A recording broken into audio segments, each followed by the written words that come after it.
The Wars of the Jews, or the History of the Destruction of Jerusalem. Book 2. Containing the interval of 69 years. From the death of Herod, till Vespasian was sent to subdue the Jews by Nero. Chapter 1. Archelaus makes a funeral feast for the people on the account of Herod. After which a great tumult is raised by the multitude, and he sends the soldiers out upon them, who destroy about 3,000 of them. Now the necessity which Archelaus was under of taking a journey to Rome was the occasion of new disturbances. For when he had mourned for his father 7 days, and had given a very expensive funeral feast to the multitude, which custom is the occasion of poverty to many of the Jews, because they are forced to feast the multitude. For if any one omits it, he is not esteemed a holy person. He put on a white garment, and went up to the temple, where the people accosted him with various acclamations. He also spake kindly to the multitude from an elevated seat and a throne of gold, and returned them thanks for the zeal they had shown about his father's funeral, and the submission they had made to him, as if he were already settled in the kingdom. But he told them withal, that he would not at present take upon him either the authority of a king, or the names thereto belonging, until Caesar, who is made lord of this whole affair by the testament, confirm the succession. For that when the soldiers would have set the diadem on his head at Jericho, he would not accept of it, but that he would make abundant requitals, not to the soldiers only, but to the people, for their alacrity and good will to him, when the superior lords the Romans should have given him a complete title to the kingdom, for that it should be his study to appear in all things better than his father. Upon this the multitude were pleased, and presently made a trial of what he intended, by asking great things of him. For some made a clamor that he would ease them in their taxes, others, that he would take off the duties upon commodities, and some, that he would loose those that were in prison. In all which cases he answered readily to their satisfaction, in order to get the good will of the multitude. After which he offered the proper sacrifices, and feasted with his friends. And here it was that a great many of those that desired innovations came in crowds towards the evening, and began then to mourn on their own account, when the public mourning for the king was over. These lamented those that were put to death by Herod, because they had cut down the golden eagle that had been over the gate of the temple. Nor was this mourning of a private nature, but the lamentations were very great, the mourning solemn, and the weeping such as was loudly heard all over the city, as being for those men who had perished for the laws of their country, and for the temple. They cried out that a punishment ought to be inflicted for these men upon those that were honored by Herod, and that, in the first place, the man whom he had made high priest should be deprived, and that it was fit to choose a person of greater piety and purity than he was. At these clamors Archelaus was provoked, but restrained himself from taking vengeance on the authors, on account of the haste he was in of going to Rome, as fearing lest, upon his making war on the multitude, such an action might detain him at home. Accordingly, he made trial to quiet the innovators by persuasion, rather than by force, and sent his general in a private way to them, and by him exhorted them to be quiet. But the seditious threw stones at him, and drove him away, as he came into the temple, and before he could say anything to them. The like treatment they showed to others, who came to them after him, many of which were sent by Archelaus, in order to reduce them to sobriety. And these answered still on all occasions after a passionate manner. And it openly appeared that they would not be quiet, if their numbers were but considerable. And indeed, at the feast of unleavened bread, which was now at hand, and is by the Jews called the Passover, and used to be celebrated with a great number of sacrifices, an innumerable multitude of the people came out of the country to worship. Some of these stood in the temple bewailing the rabbins that had been put to death, and procured their sustenance by begging, in order to support their sedition. At this Archelaus was affrighted, and privately sent a tribune, with his cohort of soldiers, upon them, before the disease should spread over the whole multitude, and gave orders that they should constrain those that began the tumult by force, to be quiet. At these the whole multitude were irritated, and threw stones at many of the soldiers, and killed them. But the tribune fled away wounded, and had much ado to escape so.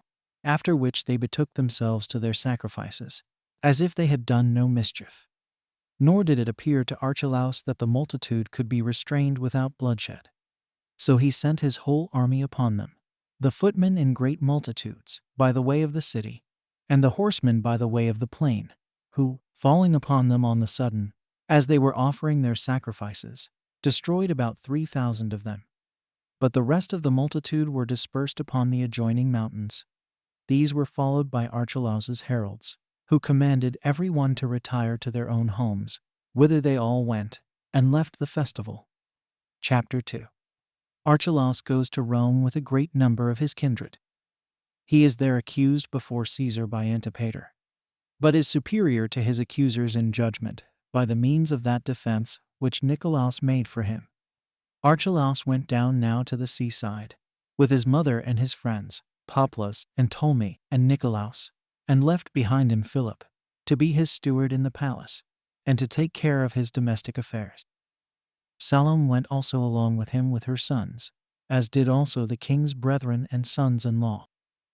These, in appearance, went to give him all the assistance they were able, in order to secure his succession, but in reality to accuse him for his breach of the laws by what he had done at the temple. But as they were come to Caesarea, Sabinus, the procurator of Syria, met them. He was going up to Judea to secure Herod's effects. But Varus, president of Syria, who was come thither, restrained him from going any farther. This Varus Archelaus had sent for, by the earnest entreaty of Ptolemy. At this time, indeed, Sabinus, to gratify Varus, neither went to the citadels, nor did he shut up the treasuries where his father's money was laid up, but promised that he would lie still, until Caesar should have taken cognizance of the affair. So he abode at Caesarea. But as soon as those that were his hindrance were gone, when Varus was gone to Antioch, and Archelaus was sailed to Rome, he immediately went on to Jerusalem, and seized upon the palace.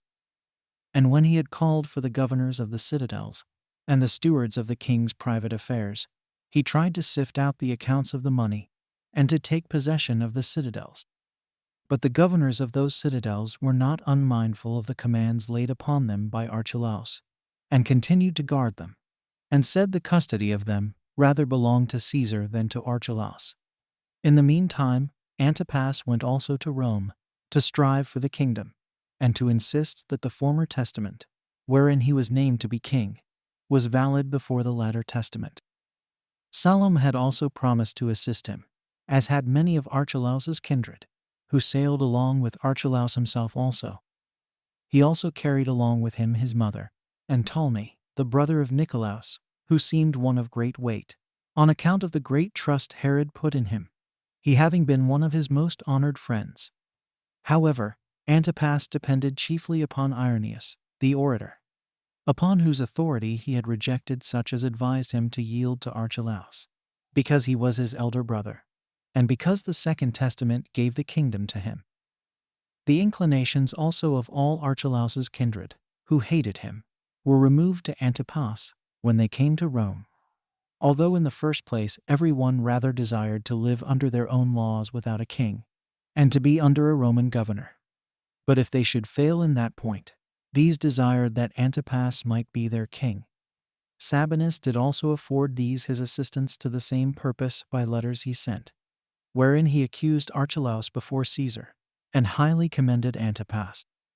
Salome also, and those with her, put the crimes which they accused Archelaus of in order, and put them into Caesar's hands. And after they had done that, Archelaus wrote down the reasons of his claim, and, by Ptolemy, sent in his father's ring, and his father's accounts. And when Caesar had maturely weighed by himself what both had to allege for themselves, as also had considered of the great burden of the kingdom, and largeness of the revenues, and withal the number of the children Herod had left behind him, and had moreover read the letters he had received from Varus and Sabinus on this occasion, he assembled the principal persons among the Romans together, in which assembly Caius, the son of Agrippa, and his daughter Julias, but by himself adopted for his own son, sat in the first seat, and gave the pleaders leave to speak. Then stood up Salome's son, Antipater, who of all Archelaus's antagonists was the shrewdest pleader, and accused him in the following speech, that Archelaus did in words contend for the kingdom, but that in deeds he had long exercised royal authority, and so did but insult Caesar in desiring to be now heard on that account, since he had not stayed for his determination about the succession, and since he had suborned certain persons, after Herod's death, to move for putting the diadem upon his head, since he had set himself down in the throne, and given answers as a king, and altered the disposition of the army, and granted to some higher dignities, that he had also complied in all things with the people in the requests they had made to him as to their king, and had also dismissed those that had been put into bonds by his father for most important reasons. Now, after all this, he desires the shadow of that royal authority, whose substance he had already seized to himself, and so hath made Caesar Lord, not of things, but of words. He also reproached him further, that his mourning for his father was only pretended, while he put on a sad countenance in the daytime, but drank to great excess in the night. From which behavior, he said, the late disturbance among the multitude came, while they had an indignation thereat. And indeed the purport of his whole discourse was to aggravate Archelaus's crime in slaying such a multitude about the temple, which multitude came to the festival, but were barbarously slain in the midst of their own sacrifices. And he said there was such a vast number of dead bodies heaped together in the temple, as even a foreign war, that should come upon them suddenly, before it was denounced, could not have heaped together. And he added, that it was the foresight his father had of that his barbarity, which made him never give him any hopes of the kingdom. But when his mind was more infirm than his body, and he was not able to reason soundly, and did not well know what was the character of that son, whom in his second testament he made his successor. And this was done by him at a time when he had no complaints to make of him whom he had named before, when he was sound in body, and when his mind was free from all passion. That, however, if any one should suppose Herod's judgment, when he was sick, was superior to that at another time, yet had Archelaus forfeited his kingdom by his own behavior, and those his actions, which were contrary to the law, and to its disadvantage. Or what sort of a king will this man be, when he hath obtained the government from Caesar, who hath slain so many before he hath obtained it? When Antipater had spoken largely to this purpose, and had produced a great number of Archelaus's kindred as witnesses, to prove every part of the accusation, he ended his discourse. Then stood up Nicolaus to plead for Archelaus. He alleged that the slaughter in the temple could not be avoided, that those that were slain were become enemies not to Archelaus's kingdom only, but to Caesar, who was to determine about him. He also demonstrated that Archelaus's accusers had advised him to perpetrate other things of which he might have been accused, but he insisted that the latter testament should, for this reason, above all others, be esteemed valid, because Herod had therein appointed Caesar to be the person who should confirm the succession. For he who showed such prudence as to recede from his own power, and yield it up to the Lord of the world, cannot be supposed mistaken in his judgment about him that was to be his heir. And he that so well knew whom to choose for arbitrator of the succession could not be unacquainted with him whom he chose for his successor. When Nicolaus had gone through all he had to say, Archelaus came, and fell down before Caesar's knees, without any noise, upon which he raised him up, after a very obliging manner, and declared that truly he was worthy to succeed his father. However, he still made no firm determination in his case. But when he had dismissed those assessors that had been with him that day, he deliberated by himself about the allegations which he had heard, whether it were fit to constitute any of those named in the testaments for Herod's successor, or whether the government should be parted among all his posterity, and this because of the number of those that seemed to stand in need of support therefrom. Chapter 3. The Jews fight a great battle with Sabinus's soldiers, and a great destruction is made at Jerusalem. Now before Caesar had determined anything about these affairs, Malthace, Archelaus's mother, fell sick and died. Letters also were brought out of Syria from Varus, about a revolt of the Jews. This was foreseen by Varus, who accordingly, after Archelaus was sailed, went up to Jerusalem to restrain the promoters of the sedition, since it was manifest that the nation would not he at rest, So he left one of those legions which he brought with him out of Syria in the city, and went himself to Antioch. But Sabinus came, after he was gone, and gave them an occasion of making innovations. For he compelled the keepers of the citadels to deliver them up to him, and made a bitter search after the king's money, as depending not only on the soldiers which were left by Varus, but on the multitude of his own servants, all which he armed and used as the instruments of his covetousness. Now when that feast, which was observed after 7 weeks, and which the Jews called Pentecost, i.e., the day, was at hand, its name being taken from the number of the days after the Passover, the people got together, but not on account of the accustomed divine worship, but of the indignation they had at the present state of affairs. Wherefore an immense multitude ran together, out of Galilee, and Idumea, and Jericho, and Perea, that was beyond Jordan. But the people that naturally belonged to Judea itself were above the rest, both in number, and in the alacrity of the men. So they distributed themselves into 3 parts, and pitched their camps in 3 places, one at the north side of the temple, another at the south side, by the hippodrome, and the third part were at the palace on the west. So they lay round about the Romans on every side, and besieged them. Now Sabinus was affrighted, both at their multitude, and at their courage, and sent messengers to Varus continually, and besought him to come to his succor quickly, for that if he delayed, his legion would be cut to pieces. As for Sabinus himself, he got up to the highest tower of the fortress, which was called Phasaelus. It is of the same name with Herod's brother, who was destroyed by the Parthians. And then he made signs to the soldiers of that legion to attack the enemy. For his astonishment was so great, that he durst not go down to his own men.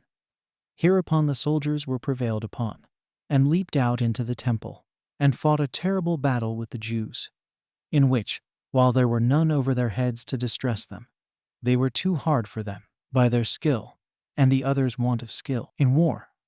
But when once many of the Jews had gotten up to the top of the cloisters, and threw their darts downwards upon the heads of the Romans, there were a great many of them destroyed. Nor was it easy to avenge themselves upon those that threw their weapons from on high. Nor was it more easy for them to sustain those who came to fight them hand to hand. Since therefore the Romans were sorely afflicted by both these circumstances, they set fire to the cloisters, which were works to be admired, both on account of their magnitude and costliness. Whereupon those that were above them were presently encompassed with the flame, and many of them perished therein. As many of them also were destroyed by the enemy, who came suddenly upon them. Some of them also threw themselves down from the walls backward, and some there were who, from the desperate condition they were in, prevented the fire, by killing themselves with their own swords. But so many of them as crept out from the walls, and came upon the Romans, were easily mastered by them, by reason of the astonishment they were under. Until at last some of the Jews being destroyed, and others dispersed by the terror they were in, the soldiers fell upon the treasure of God, which be now deserted, and plundered about 400 talents, of which some Sabinus got together all that was not carried away by the soldiers. However, this destruction of the works about the temple, and of the men, occasioned a much greater number, and those of a more warlike sort, to get together, to oppose the Romans. These encompassed the palace round, and threatened to deploy all that were in it, unless they went their ways quickly. For they promised that Sabinus should come to no harm, if he would go out with his legion. There were also a great many of the king's party who deserted the Romans, and assisted the Jews.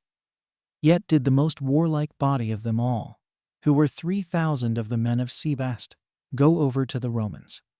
Rufus also, and Gratus, their captains, did the same, Gratus having the foot of the king's party under him, and Rufus the horse, each of whom, even without the forces under them, were of great weight, on account of their strength and wisdom, which turned the scales in war. Now the Jews in the siege, and tried to break down walls of the fortress, and cried out to Sabinus and his party, that they should go their ways, and not prove a hindrance to them. Now they hoped, after a long time, to recover that ancient liberty which their forefathers had enjoyed. Sabinus indeed was well contented to get out of the danger he was in, but he distrusted the assurances the Jews gave him, and suspected such gentle treatment was but a bait laid as a snare for them.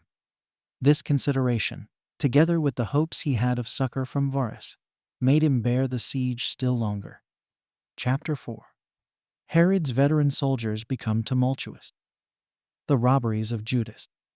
Simon and Aphronous take the name of king upon them. At this time there were great disturbances in the country, and that in many places, and the opportunity that now offered itself induced a great many to set up for kings.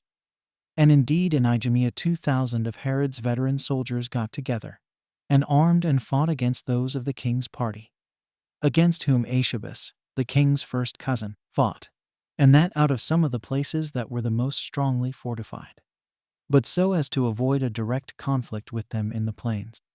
In Sepphoris also, a city of Galilee, there was one Judas the son of that arch-robber Hezekias, who formerly overran the country, and had been subdued by King Herod. This man got no small multitude together, and brake open the place where the royal armor was laid up, and armed those about him, and attacked those that were so earnest to gain the dominion. In Perea also, Simon, one of the servants to the king, relying upon the handsome appearance and tallness of his body, put a diadem upon his own head also. He also went about with a company of robbers that he had gotten together, and burnt down the royal palace that was at Jericho, and many other costly edifices besides, and procured himself very easily spoils by rapine, as snatching them out of the fire. And he had soon burnt down all the fine edifices, if Gratus, the captain of the foot of the king's party, had not taken the Trachonite archers, and the most warlike of Sebast, and met the man. His footmen were slain in the battle in abundance. Gratus also cut to pieces Simon himself, as he was flying along a straight valley, when he gave him an oblique stroke upon his neck, as he ran away, and brake it. The royal palaces that were near Jordan at Betharamtha were also burnt down by some other of the seditious that came out of Perea. At this time it was that a certain shepherd ventured to set himself up for a king. He was called Athrongeus. It was his strength of body that made him expect such a dignity, as well as his soul, which despised death. And besides these qualifications, he had 4 brethren like himself. He put a troop of armed men under each of these his brethren, and made use of them as his generals and commanders, when he made his incursions, while he did himself act like a king, and meddled only with the more important affairs. And at this time he put a diadem about his head, and continued after that to overrun the country for no little time with his brethren, and became their leader in killing both the Romans and those of the king's party. Nor did any Jew escape him, if any gain could accrue to him thereby. He once ventured to encompass a whole troop of Romans at Emmaus, who were carrying corn and weapons to their legion. His men therefore shot their arrows and darts, and thereby slew their centurion Arius, and 40 of the stoutest of his men, while the rest of them, who were in danger of the same fate, upon the coming of Gratus, with those of Sebast, to their assistance, escaped.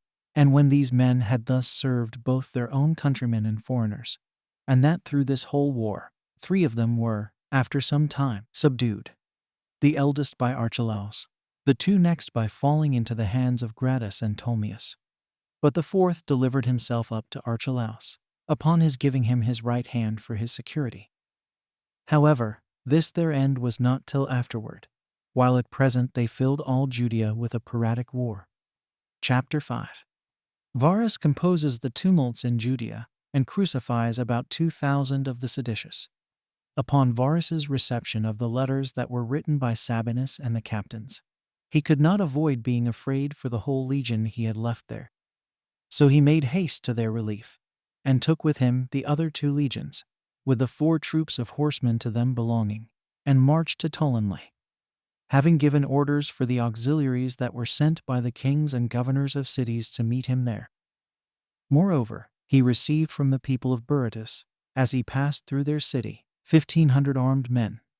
Now as soon as the other body of auxiliaries were come to Ptolemais, as well as Aretas the Arabian, who, out of the hatred he bore to Herod, brought a great army of horse and foot, Varus sent a part of his army presently to Galilee, which lay near to Ptolemais, and Caius, one of his friends, for their captive. This Caius put those that met him to flight, and took the city Sepphoris, and burnt it, and made slaves of its inhabitants. But as for Varus himself, he marched to Samaria with his whole army, where he did not meddle with the city itself, because he found that it had made no commotion during these troubles, but pitched his camp about a certain village which was called Aras. It belonged to Ptolemy, and on that account was plundered by the Arabians, who were very angry, even at Herod's friends also. He thence marched on to the village Sampho, another fortified place, which they plundered, as they had done the other. As they carried off all the money they lighted upon belonging to the public revenues, all was now full of fire and bloodshed, and nothing could resist the plunders of the Arabians. Emnaus was also burnt, upon the flight of its inhabitants, and this at the command of Varus, out of his rage at the slaughter of those that were about Areas. Thence he marched on to Jerusalem, and as soon as he was but seen by the Jews, he made their camps disperse themselves. They also went away, and fled up and down the country. But the citizens received him, and cleared themselves of having any hand in this revolt, and said that they had raised no commotions, but had only been forced to admit the multitude, because of the festival, and that they were rather besieged together with the Romans, than assisted those that had revolted. There had before this met him Joseph, the first cousin of Archelaus, and Gratus, together with Rufus, who led those of Sebast, as well as the king's army. There also met him those of the Roman legion, armed after their accustomed manner. For as to Sabinus, he durst not come into Varus's sight, but was gone out of the city before this, to the seaside. But Varus sent a part of his army into the country, against those that had been the authors of this commotion. And as they caught great numbers of them, those that appeared to have been the least concerned in these tumults he put into custody. But such as were the most guilty he crucified. These were in number about 2,000. He was also informed that there continued in Idumea 10,000 men still in arms. But when he found that the Arabians did not act like auxiliaries, but managed the war according to their own passions, and did mischief to the country otherwise than he intended, and this out of their hatred to Herod, he sent them away, but made haste, with his own legions, to march against those that had revolted. But these, by the advice of Agabus, delivered themselves up to him before it came to a battle.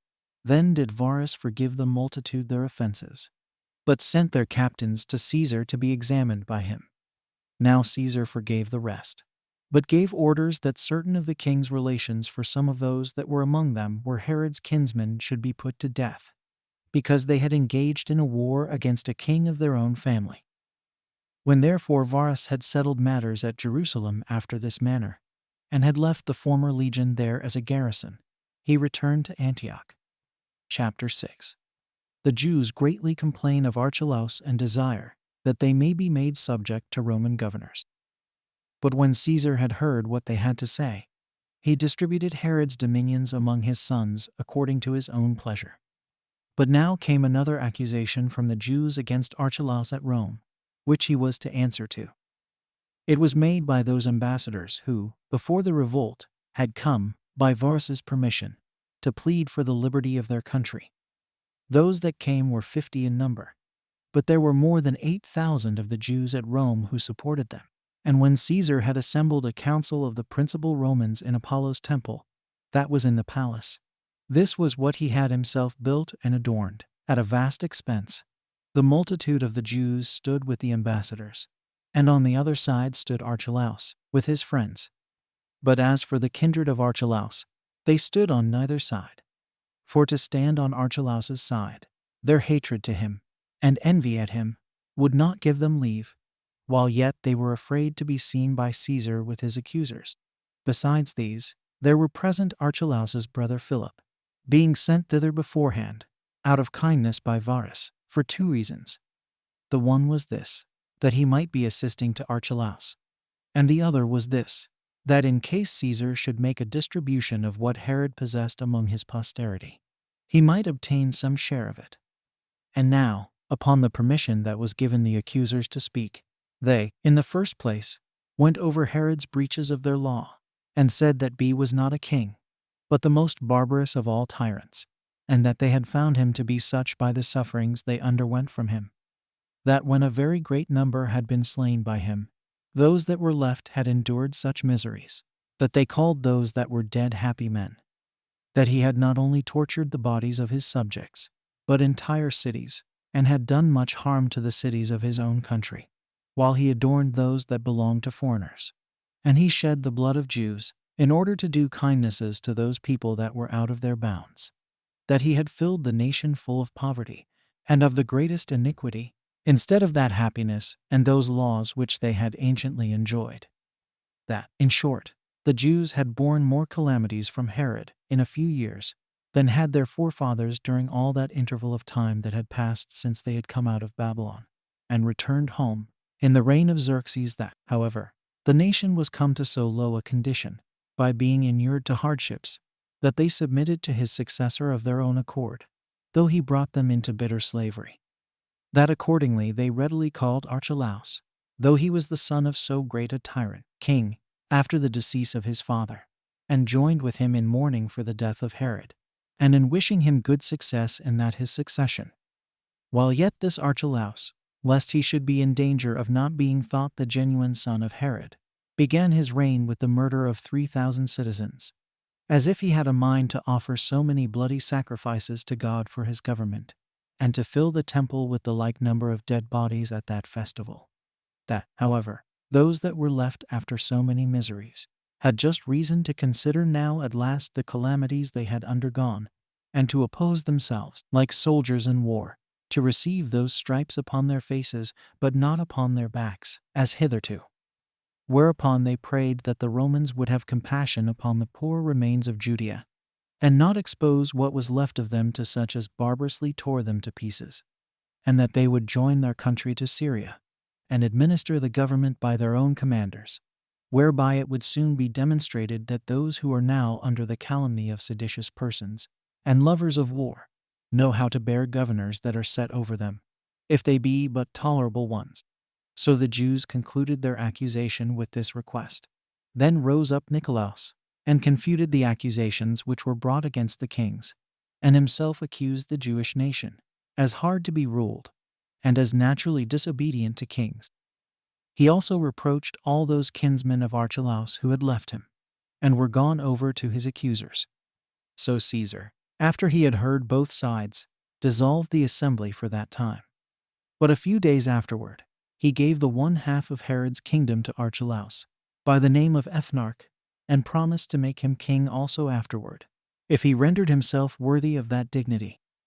But as to the other half, he divided it into 2 tetrarchies, and gave them to 2 other sons of Herod, the one of them to Philip, and the other to that Antipas who contested the kingdom with Archelaus.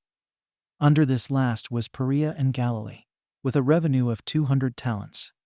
But Batanea, and Trachonitis, and Auronitis, and certain parts of Zeno's house about Jamnia, with a revenue of 100 talents, were made subject to Philip, while Idumea, and all Judea, and Samaria were parts of the ethnarchy of Archelaus, although Samaria was eased of 1/4 of its taxes, out of regard to their not having revolted with the rest of the nation.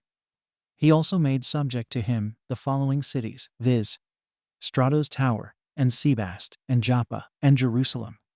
But as to the Grecian cities, Gaza, and Gadara, and Hippos, he cut them off from the kingdom, and added them to Syria. Now the revenue of the country that was given to Archelaus was 400 talents. Salome also, besides what the king had left her in his testaments, was now made mistress of Jamnia, and Ashdod, and Phasaelis. Caesar did moreover bestow upon her the royal palace of Ascalon, by all which she got together a revenue of 60 talents. But he put her house under the ethnarchy of Archelaus. And for the rest of Herod's offspring, they received what was bequeathed to them in his testaments. But, besides that, Caesar granted to Herod's 2 virgin daughters 500,000 drachmae of silver, and gave them in marriage to the sons of Pheroras. But after this family distribution, he gave between them what had been bequeathed to him by Herod, which was 1,000 talents, reserving to himself only some inconsiderable presents, in honor of the deceased. Chapter 7. The history of the Spurious Alexander. Archelaus is banished and Glaphyra dies, after what was to happen to both of them had been showed them in dreams. In the meantime, there was a man, who was by birth a Jew, but brought up at Sidon with one of the Roman freedmen, who falsely pretended, on account of the resemblance of their countenances, that he was that Alexander who was slain by Herod. This man came to Rome, in hopes of not being detected. He had one who was his assistant, of his own nation, and who knew all the affairs of the kingdom, and instructed him to say how those that were sent to kill him and Aristobulus had pity upon them, and stole them away, by putting bodies that were like theirs in their places. This man deceived the Jews that were at Crete, and got a great deal of money of them for traveling in splendor, and thence sailed to Melos, where he was thought so certainly genuine, that he got a great deal more money, and prevailed with those that had treated him to sail along with him to Rome.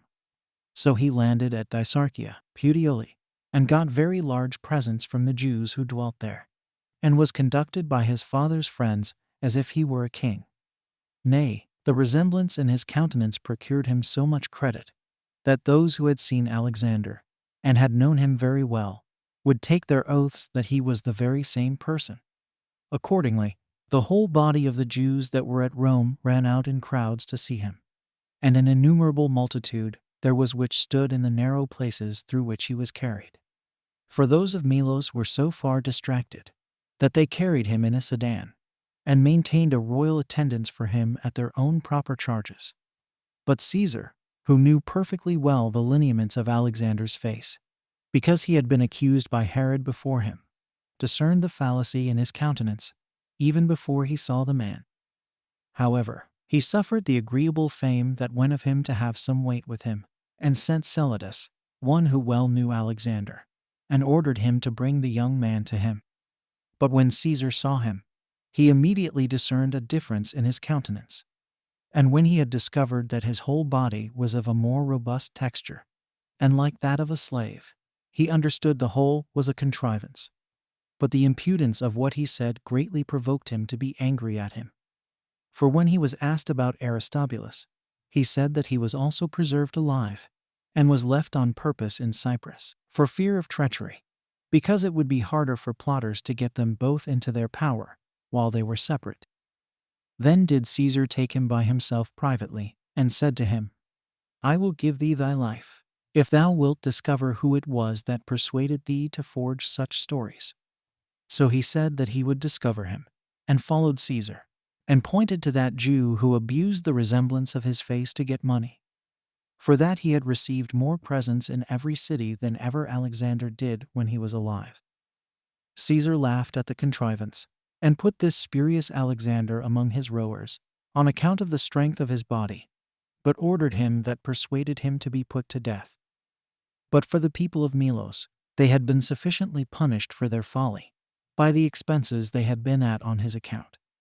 And now Archelaus took possession of his ethnarchy, and used not the Jews only, but the Samaritans also, barbarously, and this out of his resentment of their old quarrels with him. Whereupon they both of them sent ambassadors against him to Caesar. And in the 9th year of his government he was banished to Vienna, a city of Gaul, and his effects were put into Caesar's treasury. But the report goes, that before he was sent for by Caesar, he seemed to see 9 ears of corn, full and large, but devoured by oxen. When, therefore, he had sent for the diviners, and some of the Chaldeans, and inquired of them what they thought it portended. And when one of them had one interpretation, and another had another, Simon, one of the sect of Essenes, said that he thought the ears of corn denoted years, and the oxen denoted a mutation of things, because by their plowing they made an alteration of the country. That therefore he should reign as many years as there were ears of corn, and after he had passed through various alterations of fortune, should die. Now 5 days after Archelaus had heard this interpretation, he was called to his trial.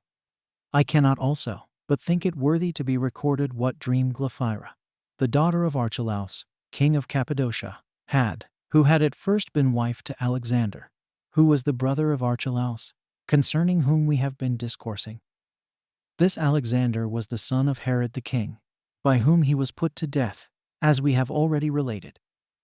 This Glaphyra was married, after his death, to Juba, king of Libya, and, after his death, was returned home, and lived a widow with her father. Then it was that Archelaus, the ethnarch, saw her, and fell so deeply in love with her, that he divorced Mariamne, who was then his wife, and married her. When, therefore, she was come into Judea, and had been there for a little while, she thought she saw Alexander stand by her, and that he said to her, Thy marriage with the king of Libya might have been sufficient for thee. But thou wast not contented with him, but art returned again to my family, to a third husband. And him, thou impudent woman, hast thou chosen for thine husband, who is my brother. However, I shall not overlook the injury thou hast offered me. I shall soon have thee again, whether thou wilt or no. Now Glaphyra hardly survived the narration of this dream of hers 2 days. Chapter 8. Archelaus's ethnarchy is reduced into a Roman province. The sedition of Judas of Galilee. The 3 sects.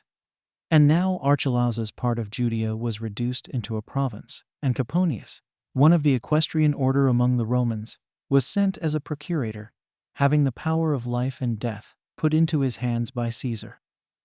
Under his administration, it was that a certain Galilean, whose name was Judas, prevailed with his countrymen to revolt, and said they were cowards if they would endure to pay a tax to the Romans, and would after God submit to mortal men as their lords. This man was a teacher of a peculiar sect of his own, and was not at all like the rest of those their leaders. For there are 3 philosophical sects among the Jews, the followers of the first of which are the Pharisees, of the second, the Sadducees, and the third sect, which pretends to a severe discipline, are called Essenes. These last are Jews by birth, and seem to have a greater affection for one another than the other sects have. These Essenes reject pleasures as an evil, but esteem continence, and the conquest over our passions, to be virtue. They neglect wedlock, but choose out other persons' children, while they are pliable, and fit for learning, and esteem them to be of their kindred, and form them according to their own manners. They do not absolutely deny the fitness of marriage, and the succession of mankind thereby continued. But they guard against the lascivious behavior of women, and are persuaded that none of them preserve their fidelity to one man. These men are despisers of riches, and so very communicative as raises our admiration. Nor is there any one to be found among them who hath more than another.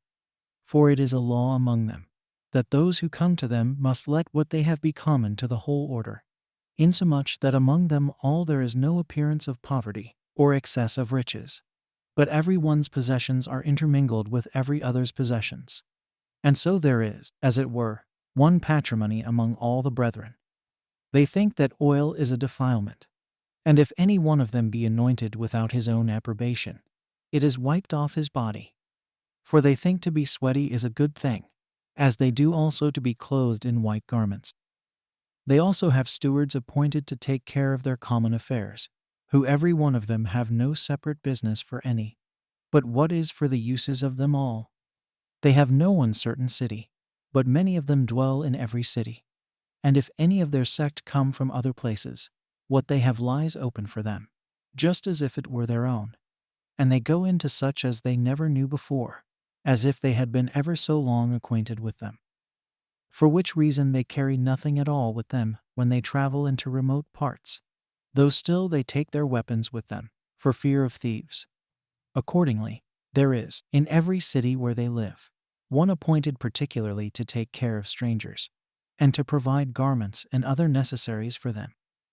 But the habit and management of their bodies is such as children use who are in fear of their masters. Nor do they allow of the change of or of shoes till be first torn to pieces, or worn out by time. Nor do they either buy or sell anything to one another. But every one of them gives what he hath to him that wanteth it, and receives from him again in lieu of it what may be convenient for himself. And although there be no requital made, they are fully allowed to take what they want of whomsoever they please. And as for their piety towards God, it is very extraordinary. For before sun rising they speak not a word about profane matters, but put up certain prayers which they have received from their forefathers, as if they made a supplication for its rising. After this, every one of them are sent away by their curators, to exercise some of those arts wherein they are skilled, in which they labor with great diligence till the 5th hour, after which they assemble themselves together again into one place.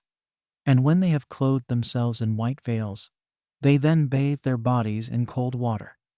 And after this purification is over, they every one meet together in an apartment of their own, into which it is not permitted to any of another sect to enter, while they go, after a pure manner, into the dining room, as into a certain holy temple, and quietly set themselves down, upon which the baker lays them loaves in order. The cook also brings a single plate of one sort of food, and sets it before every one of them. But a priest says grace before meat, and it is unlawful for any one to taste of the food before grace be said. The same priest, when he hath dined, says grace again after meat. And when they begin, and when they end, they praise God, as he that bestows their food upon them. After which they lay aside their white garments, and betake themselves to their labors again till the evening. Then they return home to supper, after the same manner. And if there be any strangers there, they sit down with them. Nor is there ever any clamor or disturbance to pollute their house, but they give every one leave to speak in their turn, which silence thus kept in their house appears to foreigners like some tremendous mystery, the cause of which is that perpetual sobriety they exercise, and the same settled measure of meat and drink that is allotted them, and that such as is abundantly sufficient for them. And truly, as for other things, they do nothing but according to the injunctions of their curators. Only these two things are done among them at everyone's own free will, which are to assist those that want it, and to show mercy. For they are permitted of their own accord to afford succor to such as deserve it, when they stand in need of it, and to bestow food on those that are in distress. But they cannot give anything to their kindred without the curators. They dispense their anger after a just manner, and restrain their passion. They are eminent for fidelity, and are the ministers of peace. Whatsoever they say also is firmer than an oath. But swearing is avoided by them, and they esteem it worse than perjury, for they say that he who cannot be believed without swearing by God is already condemned. They also take great pains in studying the writings of the ancients, and choose out of them what is most for the advantage of their soul and body. And they inquire after such roots and medicinal stones as may cure their distempers. But now if any one hath a mind to come over to their sect, he is not immediately admitted, but he is prescribed the same method of living which they use for a year, while he continues excluded. And they give him also a small hatchet, and the forementioned girdle, and the white garment. And when he hath given evidence, during that time, that he can observe their continence, he approaches nearer to their way of living, and is made a partaker of the waters of purification. Yet is he not even now admitted to live with them. For after this demonstration of his fortitude, his temper is tried 2 more years, and if he appear to be worthy, they then admit him into their society. And before he is allowed to touch their common food, he is obliged to take tremendous oaths, that, in the first place, he will exercise piety towards God, and then that he will observe justice towards men, and that he will do no harm to any one, either of his own accord, or by the command of others, that he will always hate the wicked, and be assistant to the righteous, that he will ever show fidelity to all men, and especially to those in authority, because no one obtains the government without God's assistance, and that if he be in authority, he will at no time whatever abuse his authority, nor endeavor to outshine his subjects either in his garments or any other finery, that he will be perpetually a lover of truth, and propose to himself to reprove those that tell lies, that he will keep his hands clear from theft, and his soul from unlawful gains, and that he will neither conceal anything from those of his own sect, nor discover any of their doctrines to others, no, not though anyone should compel him so to do at the hazard of his life. Moreover, he swears to communicate their doctrines to no one any otherwise than as he received them himself, that he will abstain from robbery, and will equally preserve the books belonging to their sect, and the names of the angels or messengers. These are the oaths by which they secure their proselytes to themselves. But for those that are caught in any heinous sins, they cast them out of their society. And he who is thus separated from them does often die after a miserable manner.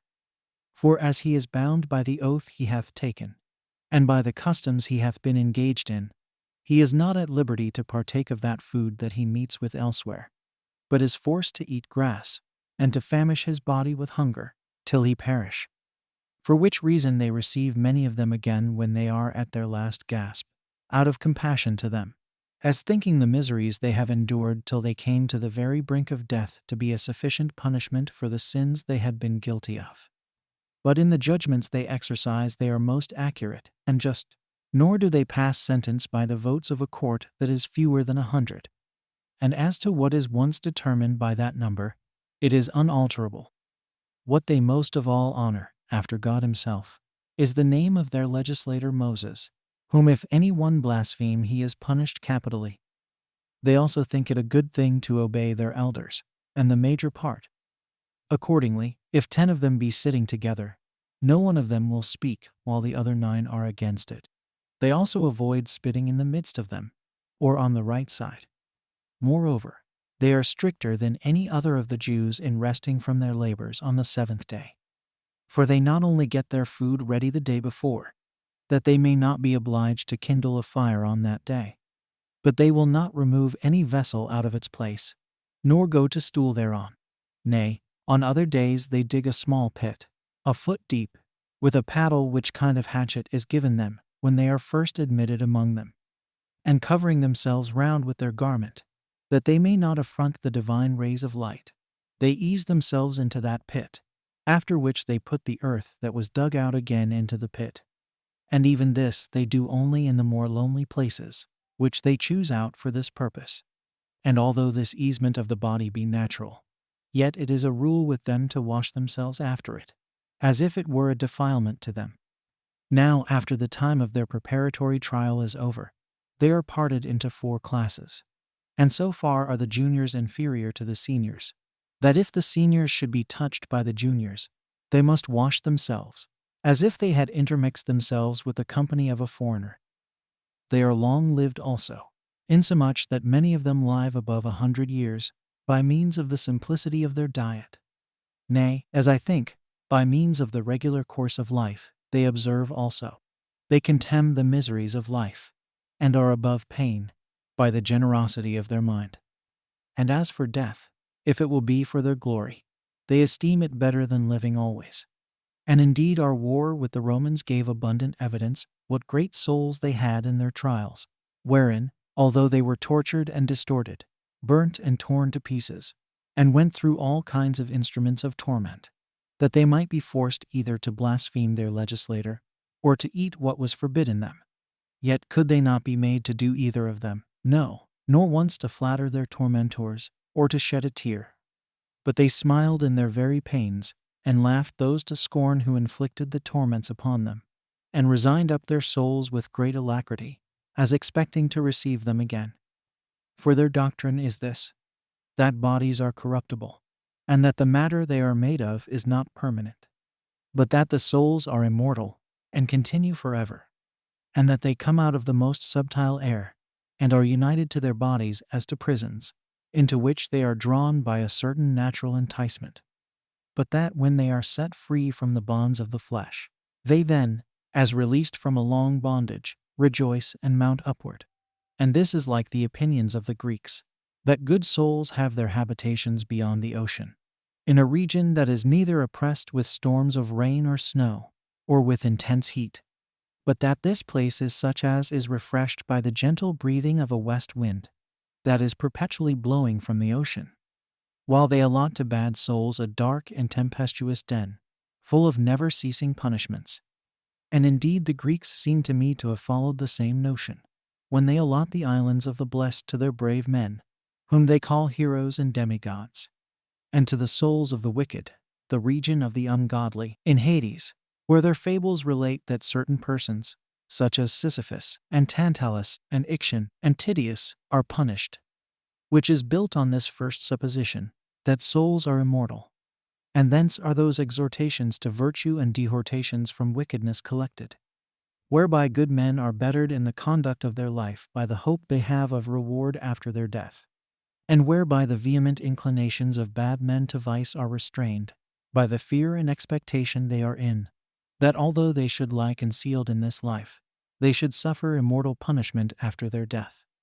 These are the divine doctrines of the essence about the soul, which lay an unavoidable bait for such as have once had a taste of their philosophy. There are also those among them who undertake to foretell things to come, by reading the holy books, and using several sorts of purifications, and being perpetually conversant in the discourses of the prophets. And it is but seldom that they miss in their predictions. Moreover, there is another order of essence, who agree with the rest as to their way of living, and customs, and laws, but differ from them in the point of marriage, as thinking that by not marrying they cut off the principal part of human life, which is the prospect of succession. Nay, rather, that if all men should be of the same opinion, the whole race of mankind would fail. However, they try their spouses for 3 years, and if they find that they have their natural purgations thrice, as trials that they are likely to be fruitful, they then actually marry them. But they do not use to accompany with their wives when they are with child, as a demonstration that they do not many out of regard to pleasure, but for the sake of posterity. Now the women go into the baths with some of their garments on, as the men do with somewhat girded about them. And these are the customs of this order of essence. But then, as to the 2 other orders at first mentioned, the Pharisees are those who are esteemed most skillful in the exact explication of their laws, and introduce the first sect. These ascribe all to fate or providence, and to God, and yet allow that to act what is right, or the contrary, is principally in the power of men, although fate does cooperate in every action. They say that all souls are incorruptible, but that the souls of good men only are removed into other bodies, but that the souls of bad men are subject to eternal punishment. But the Sadducees are those that compose the second order, and take away fate entirely, and suppose that God is not concerned in our doing, or not doing what is evil. And they say that to act what is good, or what is evil, is at men's own choice, and that the one or the other belongs so to every one, that they may act as they please. They also take away the belief of the immortal duration of the soul, and the punishments and rewards in Hades. Moreover, the Pharisees are friendly to one another, and are for the exercise of concord, and regard for the public. But the behavior of the Sadducees one towards another is in some degree wild, and their conversation with those that are of their own party is as barbarous as if they were strangers to them. And this is what I had to say concerning the philosophic sects among the Jews. Chapter 9. The death of Salome. The cities which Herod and Philip built. Pilate occasions disturbances. Tiberius puts Agrippa into bonds, but Caius frees him from them, and makes him king. Herod Antipas is banished. And now, as the ethnarchy of Archelaus was fallen into a Roman province, the other sons of Herod, Philip, and that Herod who was called Antipas, each of them took upon them the administration of their own tetrarchies. For when Salome died, she bequeathed to Julia, the wife of Augustus, both her toparchy and Jamriga, as also her plantation of palm trees that were in Phasaelis. But when the Roman Empire was translated to Tiberius, the son of Julia, upon the death of Augustus, who had reigned 57 years, 6 months, and 2 days, both Herod and Philip continued in their tetrarchies, and the latter of them built the city Caesarea, at the fountains of Jordan, and in the region of Panias, as also the city Julias in the lower Gaulonitis. Herod also built the city Tiberias in Galilee, and in Perea beyond Jordan another that was also called Julias. Now Pilate, who was sent as procurator into Judea by Tiberius, sent by night those images of Caesar that are called ensigns into Jerusalem. This excited a very great tumult among the Jews when it was day. For those that were near them were astonished at the sight of them, as indications that their laws were trodden underfoot. For those laws do not permit any sort of image to be brought into the city. Nay, besides the indignation which the citizens had themselves at this procedure, A vast number of people came running out of the country. These came zealously to Pilate to Caesarea, and besought him to carry those ensigns out of Jerusalem, and to preserve them their ancient laws inviolable. But upon Pilate's denial of their request, they fell down prostrate upon the ground, and continued immovable in that posture for 5 days and as many nights. On the next day Pilate sat upon his tribunal, in the open market-place, and called to him the multitude, as desirous to give them an answer, and then gave a signal to the soldiers, that they should all by agreement at once encompass the Jews with their weapons. So the band of soldiers stood round about the Jews in 3 ranks. The Jews were under the utmost consternation at that unexpected sight. Pilate also said to them that they should be cut in pieces, unless they would admit of Caesar's images, and gave intimation to the soldiers to draw their naked swords. Hereupon the Jews, as it were at one signal, fell down in vast numbers together, and exposed their necks bare, and cried out that they were sooner ready to be slain than that their law should be transgressed. Hereupon Pilate was greatly surprised at their prodigious superstition, and gave order that the ensigns should be presently carried out of Jerusalem. After this he raised another disturbance, by expending that sacred treasure which is called Corban upon aqueducts, whereby he brought water from the distance of 400 furlongs. At this the multitude had indignation, and when Pilate was come to Jerusalem, they came about his tribunal, and made a clamor at it. Now when he was apprised aforehand of this disturbance, he mixed his own soldiers in their armor with the multitude, and ordered them to conceal themselves under the habits of private men, and not indeed to use their swords, but with their staves to beat those that made the clamor. He then gave the signal from his tribunal to do as he had bidden them. Now the Jews were so sadly beaten, that many of them perished by the stripes they received, and many of them perished as trodden to death by themselves. By which means the multitude was astonished at the calamity of those that were slain, and held their peace. In the meantime Agrippa, the son of that Aristobulus who had been slain by his father Herod, came to Tiberias, to accuse Herod the Tetrarch, who, not admitting of his accusation, he stayed at Rome, and cultivated a friendship with others of the men of note, but principally with Caius the son of Germanicus, who was then but a private person. Now this Agrippa, at a certain time, feasted Caius, and as he was very complaisant to him on several other accounts, he at length stretched out his hands, and openly wished that Tiberius might die, and that he might quickly see him emperor of the world. This was told to Tiberius by one of Agrippa's domestics, who thereupon was very angry, and ordered Agrippa to be bound, and had him very ill treated in the prison for 6 months, until Tiberius died, after he had reigned 22 years, 6 months, and 3 days. But when Caius was made Caesar, he released Agrippa from his bonds, and made him king of Philip's tetrarchy, who was now dead. But when Agrippa had arrived at that degree of dignity, he inflamed the ambitious desires of Herod the Tetrarch, who was chiefly induced to hope for the royal authority by his wife Herodias, who reproached him for his sloth, and told him that it was only because he would not sail to Caesar that he was destitute of that great dignity. For since Caesar had made Agrippa a king from a private person, much more would he advance him from a tetrarch to that dignity. These arguments prevailed with Herod, so that he came to Caius, by whom he was punished for his ambition, by being banished into Spain. For Agrippa followed him, in order to accuse him, to whom also Caius gave his tetrarchy, by way of addition. So Herod died in Spain, whither his wife had followed him. Chapter 10. Caius commands that his statue should be set up in the temple itself. And what Petronius did thereupon. Now Caius Caesar did so grossly abuse the fortune he had arrived at, as to take himself to be a god, and to desire to be so called also, and to cut off those of the greatest nobility out of his country. He also extended his impiety as far as the Jews.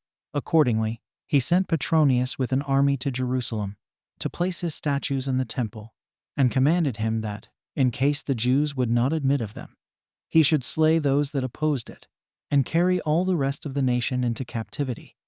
But God concerned himself with these his commands. However, Petronius marched out of Antioch into Judea, with 3 legions, and many Syrian auxiliaries. Now as to the Jews, some of them could not believe the stories that spake of a war. But those that did believe them were in the utmost distress how to defend themselves, and the terror diffused itself presently through them all. For the army was already come to Ptolemais. This Ptolemais is a maritime city of Galilee, built in the great plain.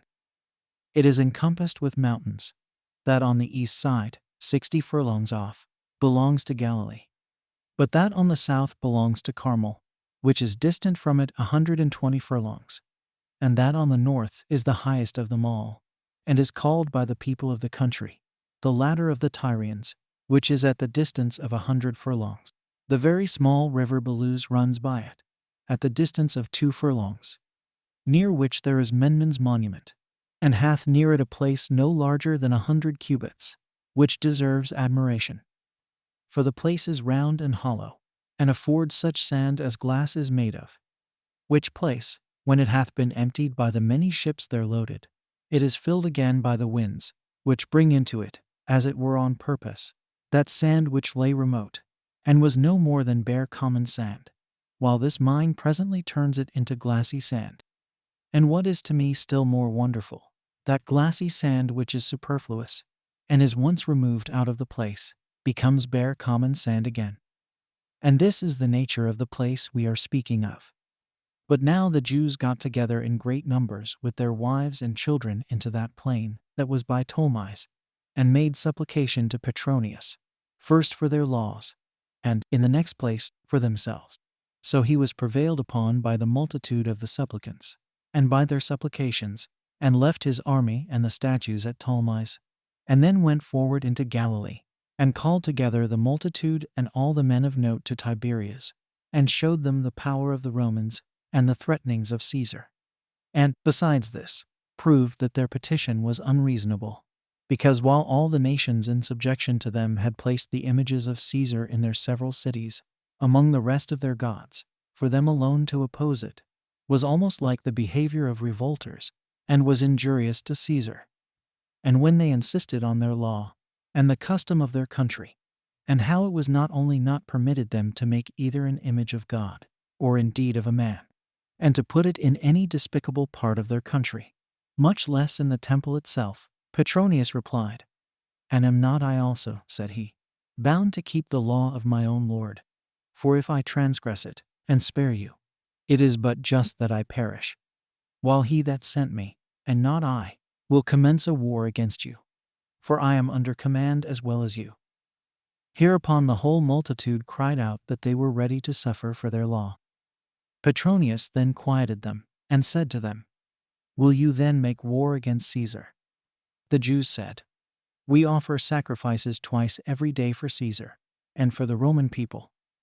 But that if he would place the images among them, he must first sacrifice the whole Jewish nation, and that they were ready to expose themselves, together with their children and wives, to be slain."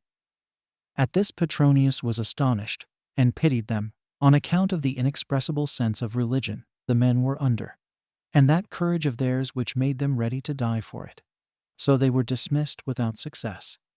But on the following days he got together the men of power privately, and the multitude publicly, and sometimes he used persuasions to them, and sometimes he gave them his advice. But he chiefly made use of threatenings to them, and insisted upon the power of the Romans, and the anger of Caius, and besides, upon the necessity he was himself under to do as he was enjoined. But as they could be no way prevailed upon, and he saw that the country was in danger of lying without tillage, for it was about seed time that the multitude continued for 50 days together idle. So he at last got them together, and told them that it was best for him to run some hazard himself.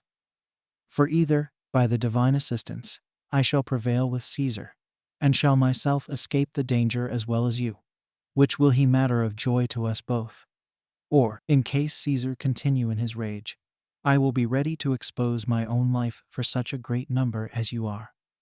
Whereupon he dismissed the multitude, who prayed greatly for his prosperity.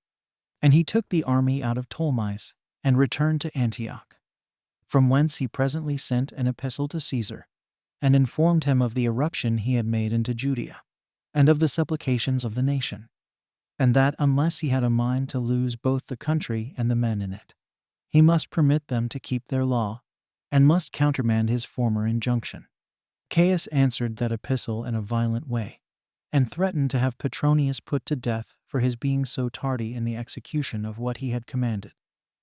But it happened that those who brought Caius's epistle were tossed by a storm, and were detained on the sea for 3 months, while others that brought the news of Caius's death had a good voyage.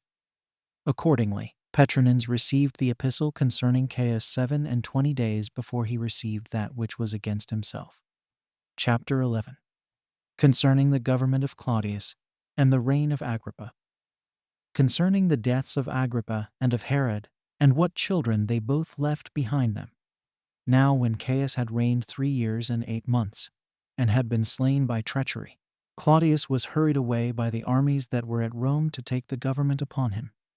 But the Senate, upon the reference of the consuls, Sentes Saturnins and Pomponins Secundus, gave orders to the 3 regiments of soldiers that stayed with them to keep the city quiet, and went up into the capital in great numbers, and resolved to oppose Claudius by force, on account of the barbarous treatment they had met with from Caius. And they determined either to settle the nation under an aristocracy, as they had of old been governed, or at least to choose by vote such a one for emperor as might be worthy of it. Now it happened that at this time Agrippa sojourned at Rome, and that both the Senate called him to consult with them. And at the same time Claudius sent for him out of the camp, that he might be serviceable to him, as he should have occasion for his service. So he, perceiving that Claudius was in effect made Caesar already, went to him, who sent him as an ambassador to the Senate, to let them know what his intentions were. That, in the first place, it was without his seeking that he was hurried away by the soldiers. Moreover, that he thought it was not just to desert those soldiers in such their zeal for him, and that if he should do so, his own fortune would be in uncertainty, for that it was a dangerous case to have been once called to the empire. He added further, that he would administer the government as a good prince, and not like a tyrant. For that he would be satisfied with the honor of being called emperor, but would, in every one of his actions, permit them all to give him their advice. For that although he had not been by nature for moderation, yet would the death of Caius afford him a sufficient demonstration how soberly he ought to act in that station. This message was delivered by Agrippa, to which the Senate replied, that since they had an army, and the wisest counsels on their side, they would not endure a voluntary slavery. And when Claudius heard what answer the Senate had made, he sent Agrippa to them again, with the following message, that he could not bear the thoughts of betraying them that had given their oaths to be true to him, and that he saw he must fight, though unwillingly, against such as he had no mind to fight. That, however, if it must come to that, it was proper to choose a place without the city for the war, because it was not agreeable to piety to pollute the temples of their own city with the blood of their own countrymen, and this only on occasion of their imprudent conduct. And when Agrippa had heard this message, he delivered it to the senators. In the meantime, one of the soldiers belonging to the Senate drew his sword, and cried out, "O my fellow soldiers, what is the meaning of this choice of ours, to kill our brethren, and to use violence to our kindred that are with Claudius?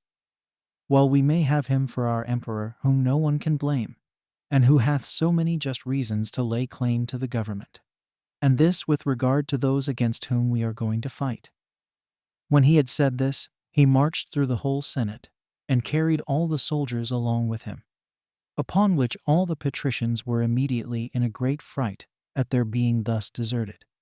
But still, because there appeared no other way whither they could turn themselves for deliverance, they made haste the same way with the soldiers, and went to Claudius.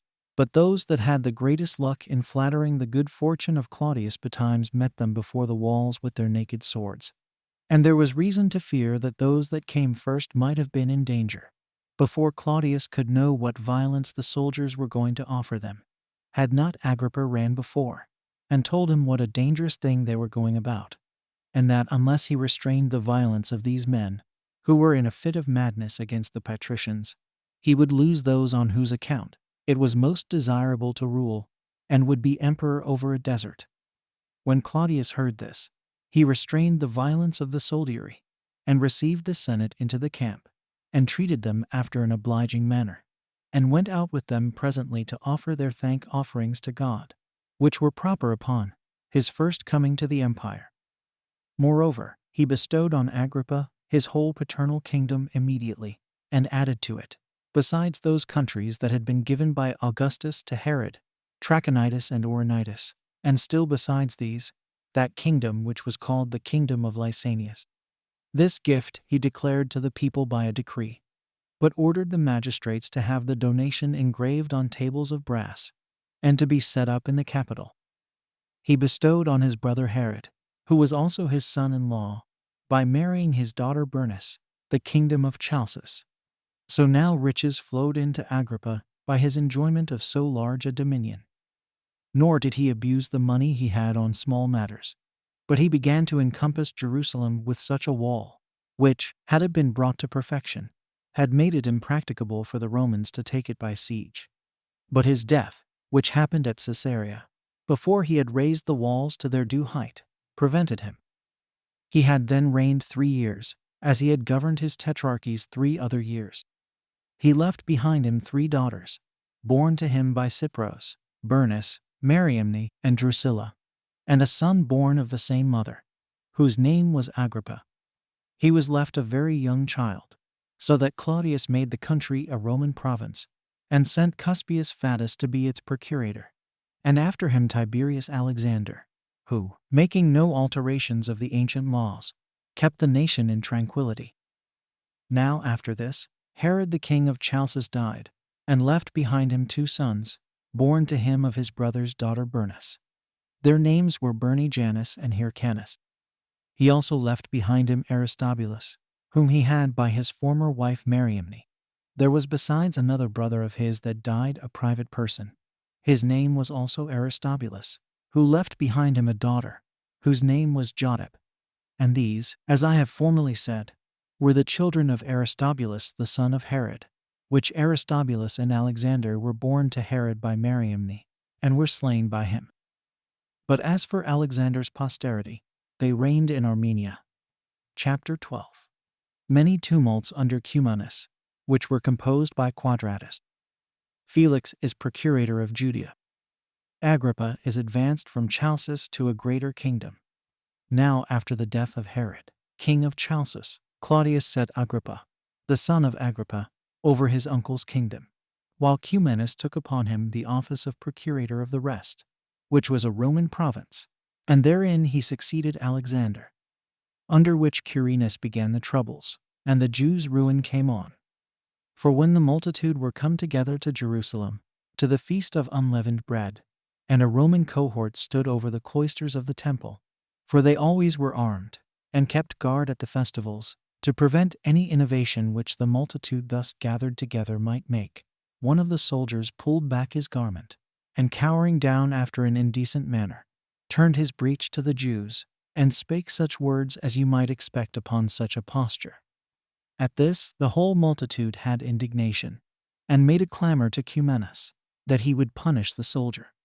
While the rasher part of the youth, and such as were naturally the most tumultuous, fell to fighting, and caught up stones, and threw them at the soldiers, upon which Cumanus was afraid lest all the people should make an assault upon him, and sent to call for more armed men, who, when they came in great numbers into the cloisters, the Jews were in a very great consternation, and being beaten out of the temple, they ran into the city.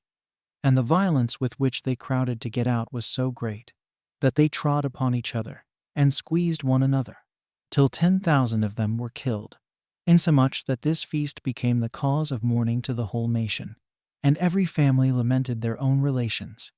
Now there followed after this another calamity, which arose from a tumult made by robbers. For at the public road at Beth Boron, one Stephen, a servant of Caesar, carried some furniture, which the robbers fell upon and seized. Upon this Quirinus sent men to go round about to the neighboring villages, and to bring their inhabitants to him bound, as laying it to their charge that they had not pursued after the thieves, and caught them. Now here it was that a certain soldier, finding the sacred book of the law, tore it to pieces, and threw it into the fire. Hereupon the Jews were in great disorder, as if their whole country were in a flame, and assembled themselves so many of them by their zeal for their religion, as by an engine, and ran together with united clamor to Caesarea, to Cumanus, and made supplication to him that he would not overlook this man, who had offered such an affront to God and to his law, but punish him for what he had done. Accordingly, he, perceiving that the multitude would not be quiet unless they had a comfortable answer from him, gave order that the soldier should be brought, and drawn through those that required to have him punished, to execution, which being done, the Jews went their ways. After this there happened a fight between the Galileans and the Samaritans.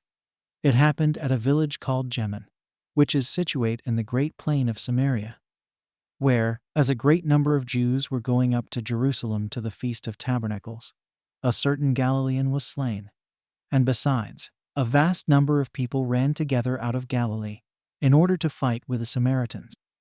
But the principal men among them came to Cumanus, and besought him that, before the evil became incurable, he would come into Galilee, and bring the authors of this murder to punishment.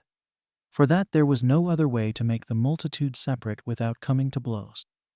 However, Cumanus postponed their supplications to the other affairs he was then about, and sent the petitioners away without success. But when the affair of this murder came to be told at Jerusalem, it put the multitude into disorder, and they left the feast, and without any generals to conduct them, they marched with great violence to Samaria. Nor would they be ruled by any of the magistrates that were set over them, but they were managed by one Eleazar, the son of Dineus, and by Alexander, in these their thievish and seditious attempts.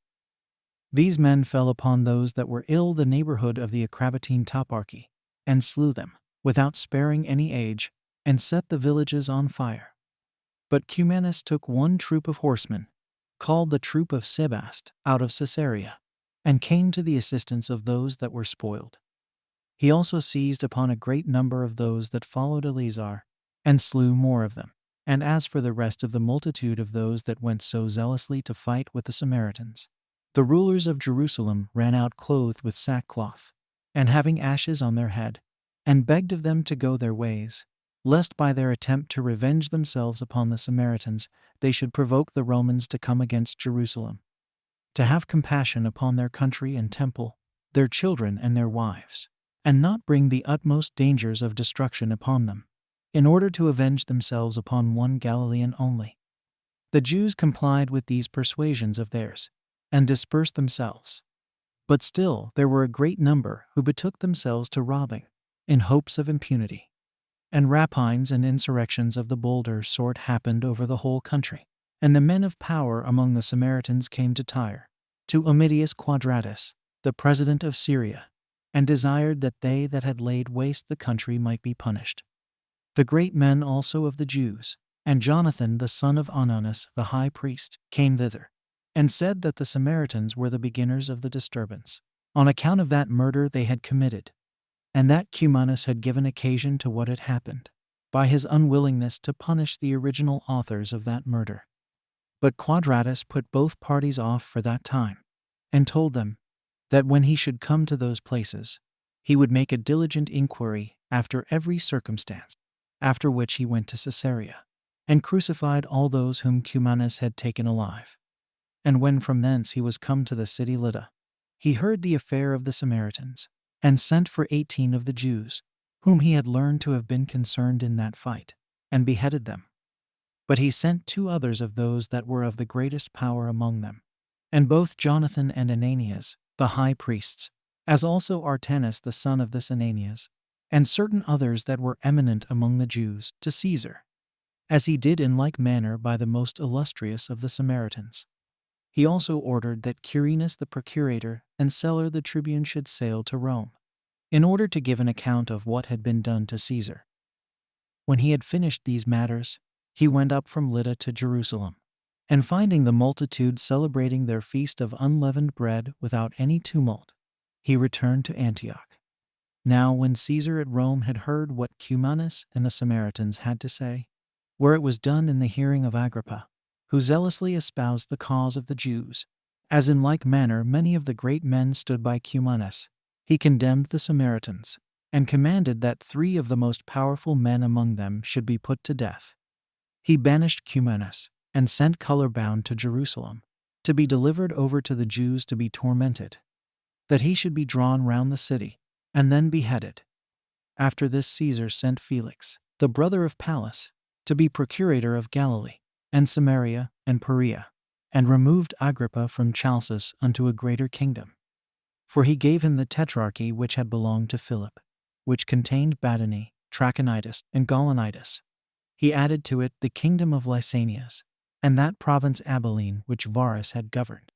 But Claudius himself, when he had administered the government 13 years, 8 months, and 20 days, died, and left Nero to be his successor in the empire, whom he had adopted by his wife Agrippina's delusions, in order to be his successor, although he had a son of his own, whose name was Britannicus, by Messalina his former wife, and a daughter whose name was Octavia, whom he had married to Nero. He had also another daughter by Paetina, whose name was Antonia. Chapter 13. Nero adds 4 cities to Agrippa's kingdom. But the other parts of Judea were under Felix. The disturbances which were raised by the Sicarii the magicians, and an Egyptian false prophet. The Jews and Syrians have a contest at Caesarea.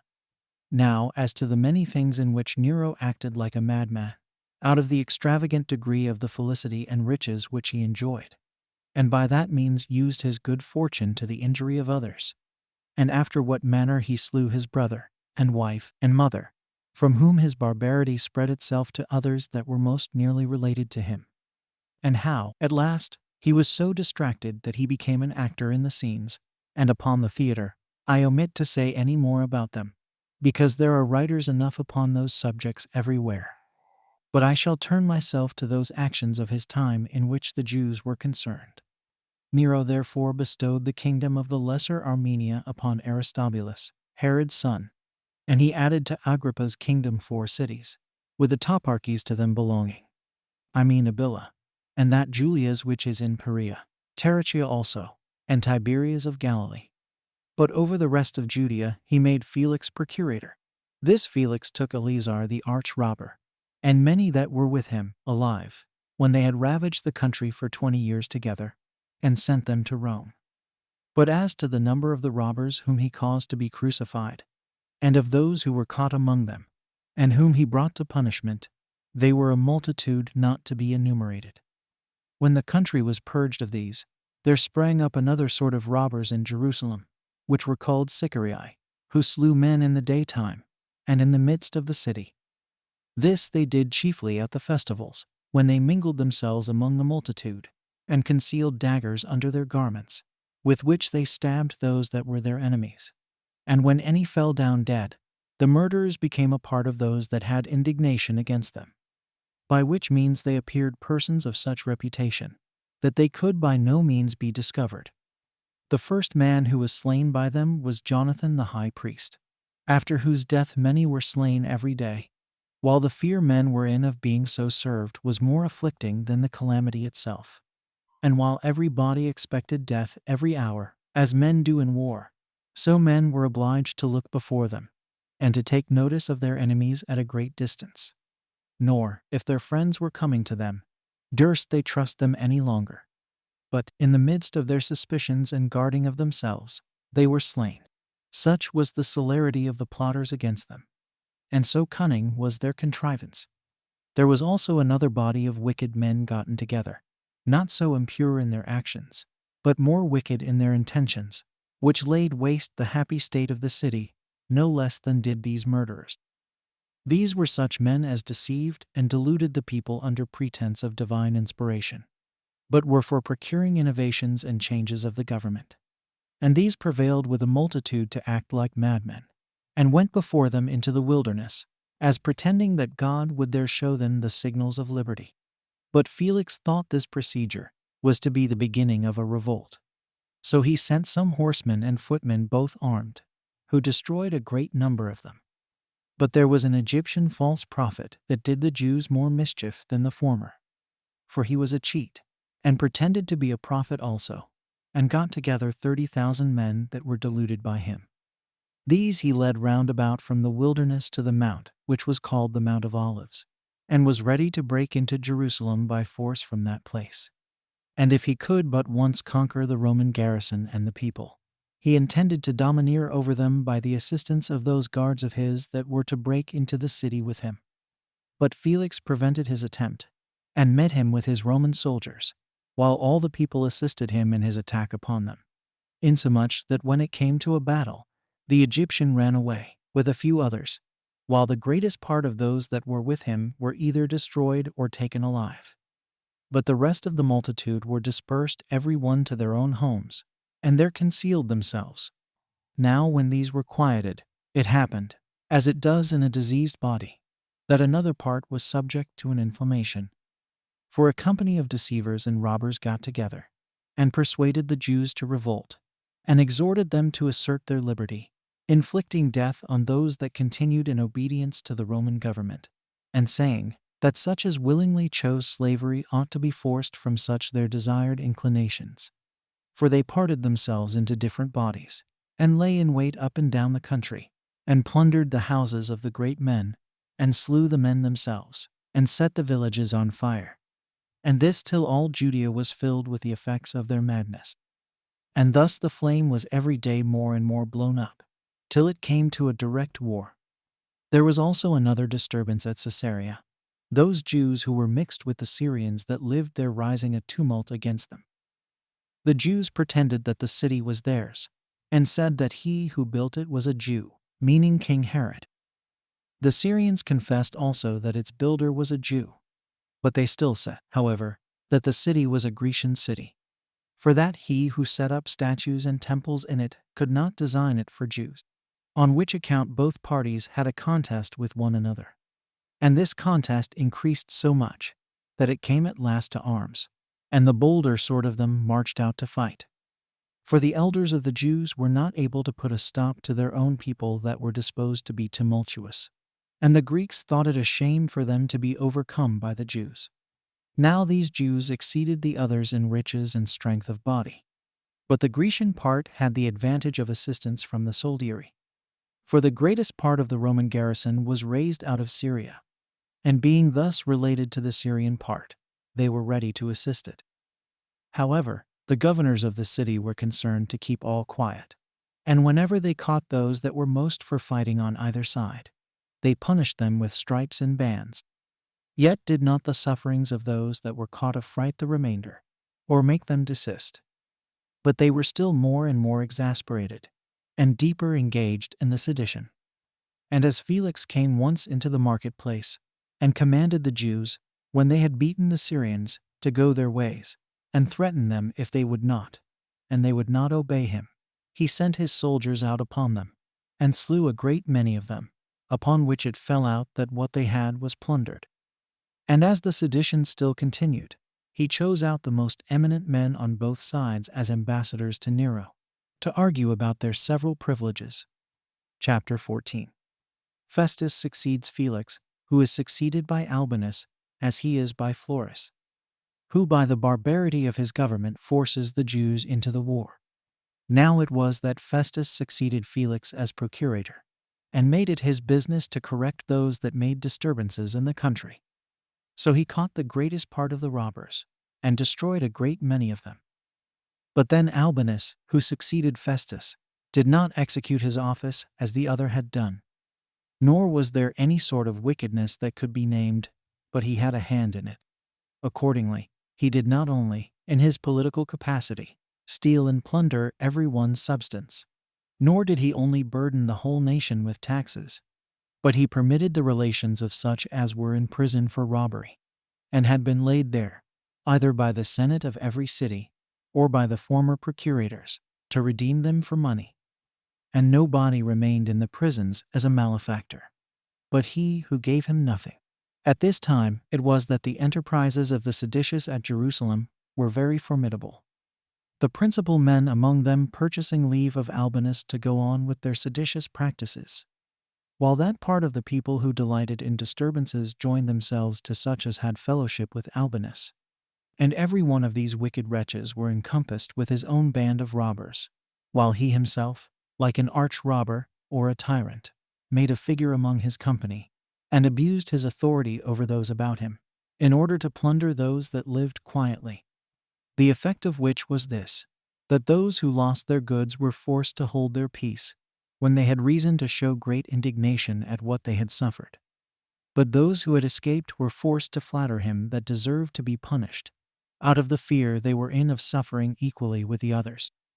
Upon the whole, nobody durst speak their minds, but tyranny was generally tolerated. And at this time were those seeds sown which brought the city to destruction. And although such was the character of Albinus, yet did Gessius Florus, who succeeded him, demonstrate him to have been a most excellent person, upon the comparison. For the former did the greatest part of his rogueries in private, and with a sort of dissimulation. But Gessius did his unjust actions to the harm of the nation after a pompon's manner, and as though he had been sent as an executioner to punish condemned malefactors, he omitted no sort of rapine or of vexation. Where the case was really pitiable, he was most barbarous, and in things of the greatest turpitude he was most impudent. Nor could any one outdo him in disguising the truth. Nor could any one contrive more subtle ways of deceit than he did. He indeed thought it but a petty offense to get money out of single persons. So he spoiled whole cities, and ruined entire bodies of men at once, and did almost publicly proclaim it all the country over, that they had liberty given them to turn robbers, upon this condition, that he might go shares with them in the spoils they got. Accordingly, this his greediness of gain was the occasion that entire toparchies were brought to desolation, and a great many of the people left their own country, and fled into foreign provinces. And truly, while Cestius Gallus was president of the province of Syria, nobody durst do so much as send an embassage to him against Florus.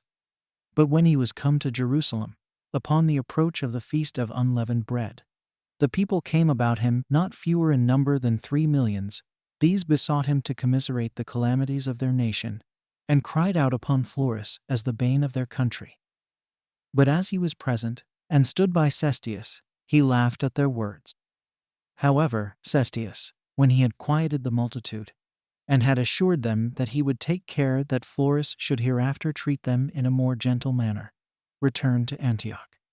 Florus also conducted him as far as Caesarea, and deluded him, though he had at that very time the purpose of showing his anger at the nation, and procuring a war upon them, by which means alone it was that he supposed he might conceal his enormities. For he expected that if the peace continued, he should have the Jews for his accusers before Caesar, but that if he could procure them to make a revolt, he should divert their laying lesser crimes to his charge, by a misery that was so much greater. He therefore did every day augment their calamities, in order to induce them to a rebellion. Now at this time it happened that the Grecians at Caesarea had been too hard for the Jews, and had obtained of Nero the government of the city, and had brought the judicial determination. At the same time began the war, in the 12th year of the reign of Nero, and the 17th of the reign of Agrippa, in the month of Artemisin's jar.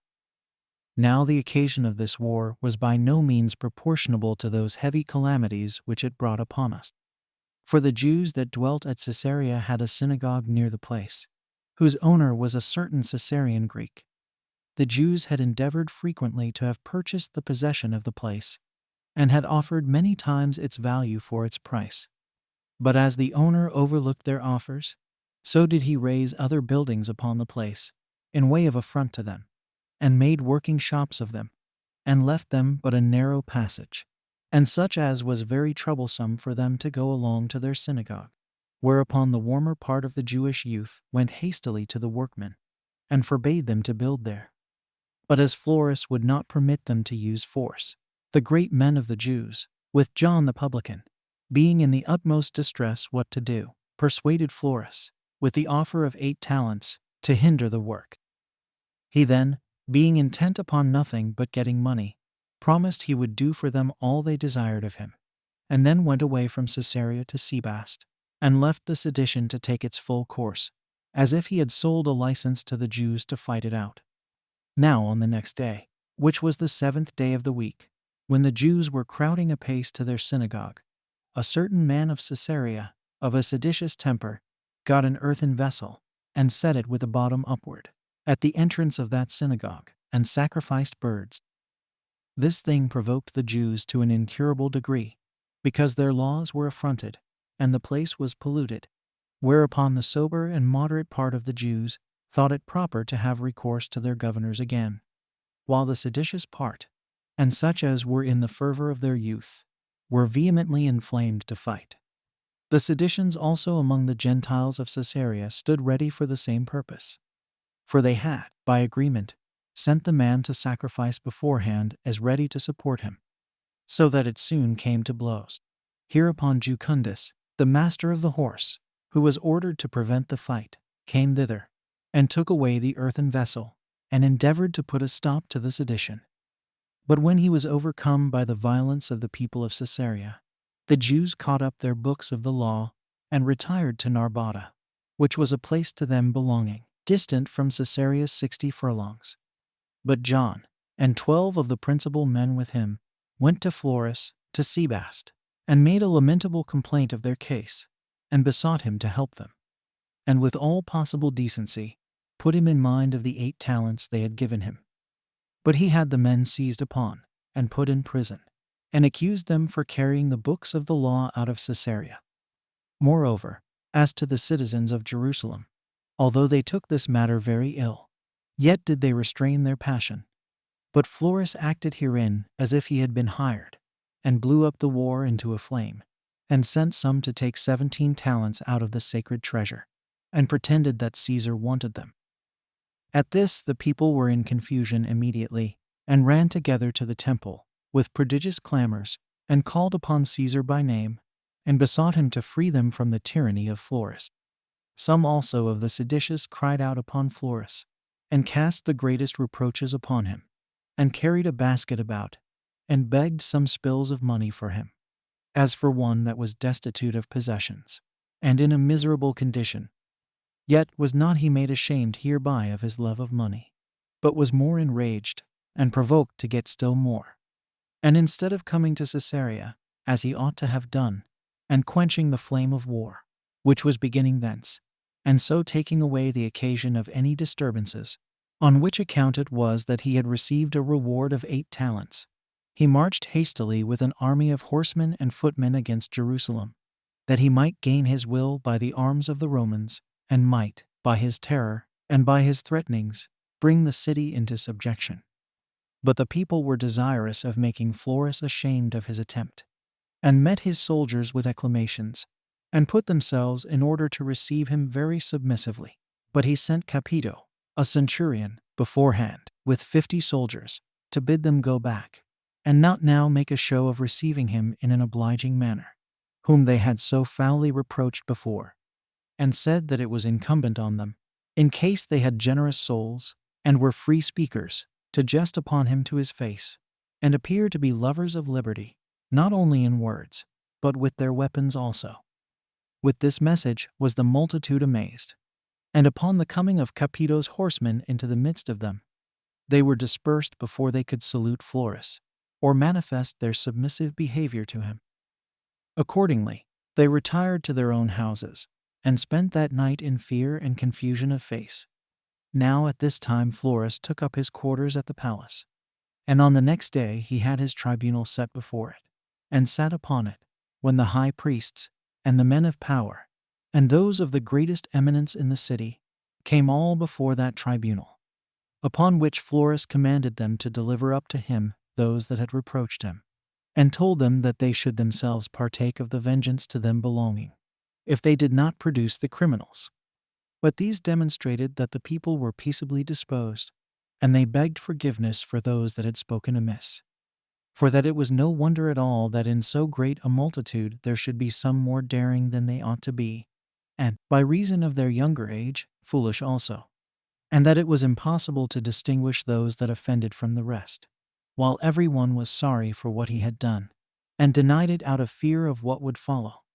That he ought, however, to provide for the peace of the nation, and to take such counsels as might preserve the city for the Romans, and rather for the sake of a great number of innocent people to forgive a few that were guilty, than for the sake of a few of the wicked to put so large and good a body of men into disorder. Florus was more provoked at this, and called out aloud to the soldiers to plunder that which was called the upper market-place, and to slay such as they met with. So the soldiers, taking this exhortation of their commander in a sense agreeable to their desire of gain, did not only plunder the place they were sent to, but forcing themselves into every house, they slew its inhabitants. So the citizens fled along the narrow lanes, and the soldiers slew those that they caught, and no method of plunder was omitted. They also caught many of the quiet people, and brought them before Florus, whom he first chastised with stripes, and then crucified. Accordingly, the whole number of those that were destroyed that day, with their wives and children, for they did not spare even the infants themselves, was about 3,600. And what made this calamity the heavier was this new method of Roman barbarity. For Florus ventured then to do what no one had done before, that is, to have men of the equestrian order whipped and nailed to the cross before his tribunal, who, although they were by birth Jews, yet were they of Roman dignity notwithstanding. Chapter 15. Concerning Bernus's petition to Florus, to spare the Jews, but in vain. As also how, after the seditious flame was quenched, it was kindled again by Florus. About this very time King Agrippa was going to Alexandria, to congratulate Alexander upon his having obtained the government of Egypt from Nero. But as his sister Bernice was come to Jerusalem, and saw the wicked practices of the soldiers, she was sorely affected at it, and frequently sent the masters of her horse and her guards to Florus, and begged of him to leave off these slaughters.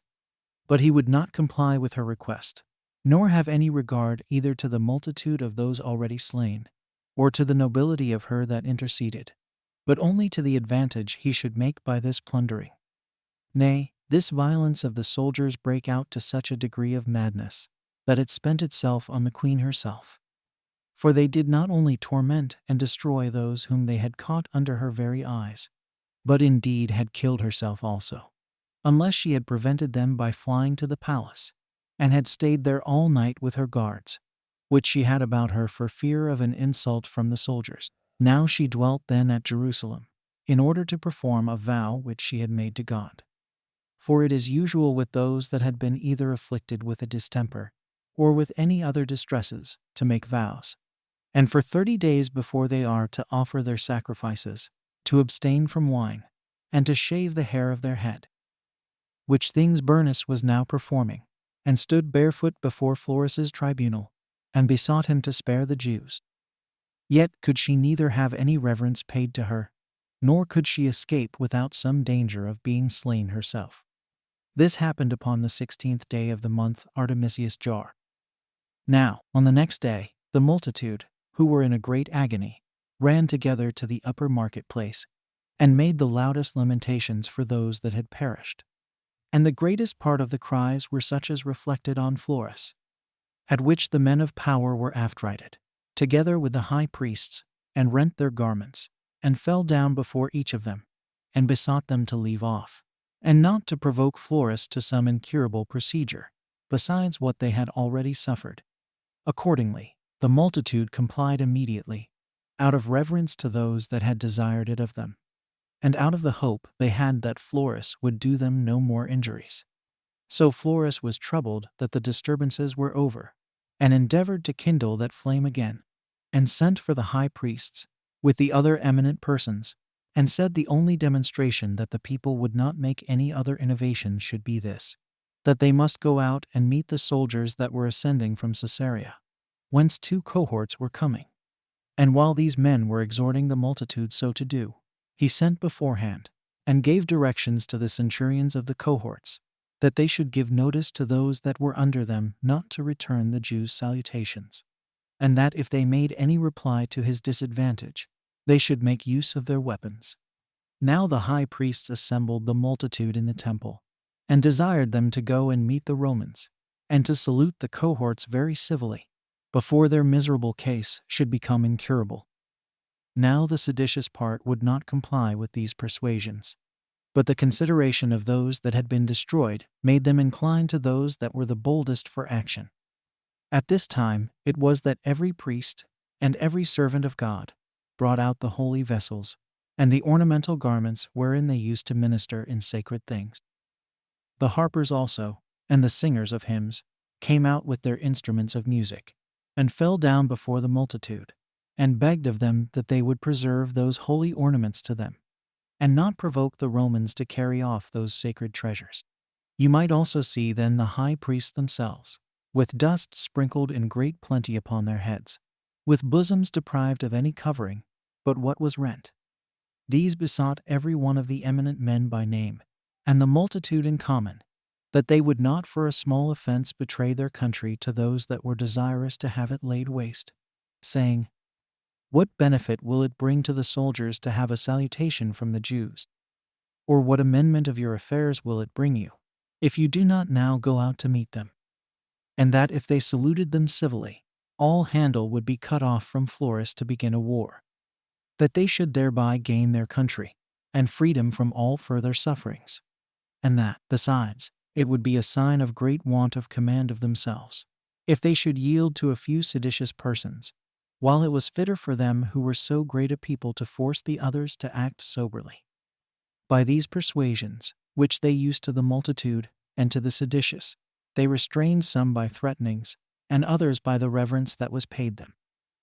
After this they led them out, and they met the soldiers quietly, and after a composed manner, and when they were come up with them, they saluted them. But when they made no answer, the seditious exclaimed against Florus, which was the signal given for falling upon them. The soldiers therefore encompassed them presently, and struck them with their clubs. And as they fled away, the horsemen trampled them down, so that a great many fell down dead by the strokes of the Romans, and more by their own violence in crushing one another.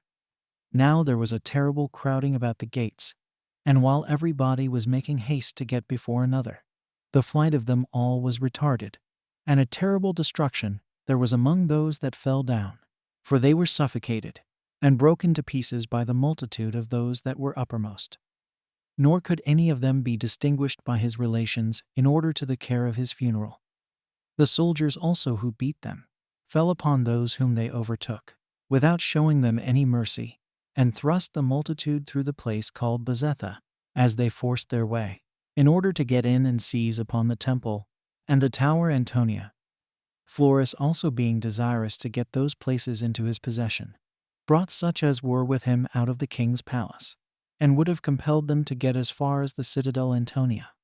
But his attempt failed, for the people immediately turned back upon him, and stopped the violence of his attempt. And as they stood upon the tops of their houses, they threw their darts at the Romans, who, as they were sorely galled thereby, because those weapons came from above, and they were not able to make a passage through the multitude, which stopped up the narrow passages, they retired to the camp which was at the palace. But for the seditious, they were afraid lest Florus should come again, and get possession of the temple through Antonia. So they got immediately upon those cloisters of the temple that joined to Antonia, and cut them down. This cooled the avarice of Florus, for whereas he was eager to obtain the treasures of God in the temple, and on that account was desirous of getting into Antonia, as soon as the cloisters were broken down, he left off his attempt. He then sent for the high priests and the Sanhedrim, and told them that he was indeed himself going out of the city, but that he would leave them as large a garrison as they should desire. Hereupon they promised that they would make no innovations, in case he would leave them one band, but not that which had fought with the Jews, because the multitude bore ill will against that band on account of what they had suffered from it.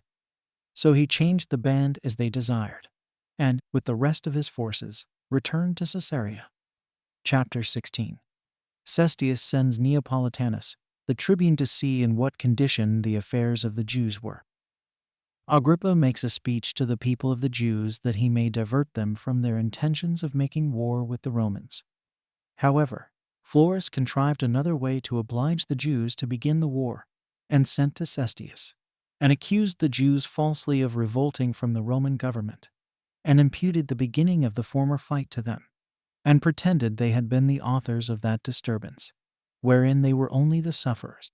Yet were not the governors of Jerusalem silent upon this occasion, but did themselves write to Cestius, as did Bernus also, about the illegal practices of which Florus had been guilty against the city, who, upon reading both accounts, consulted with his captains what he should do.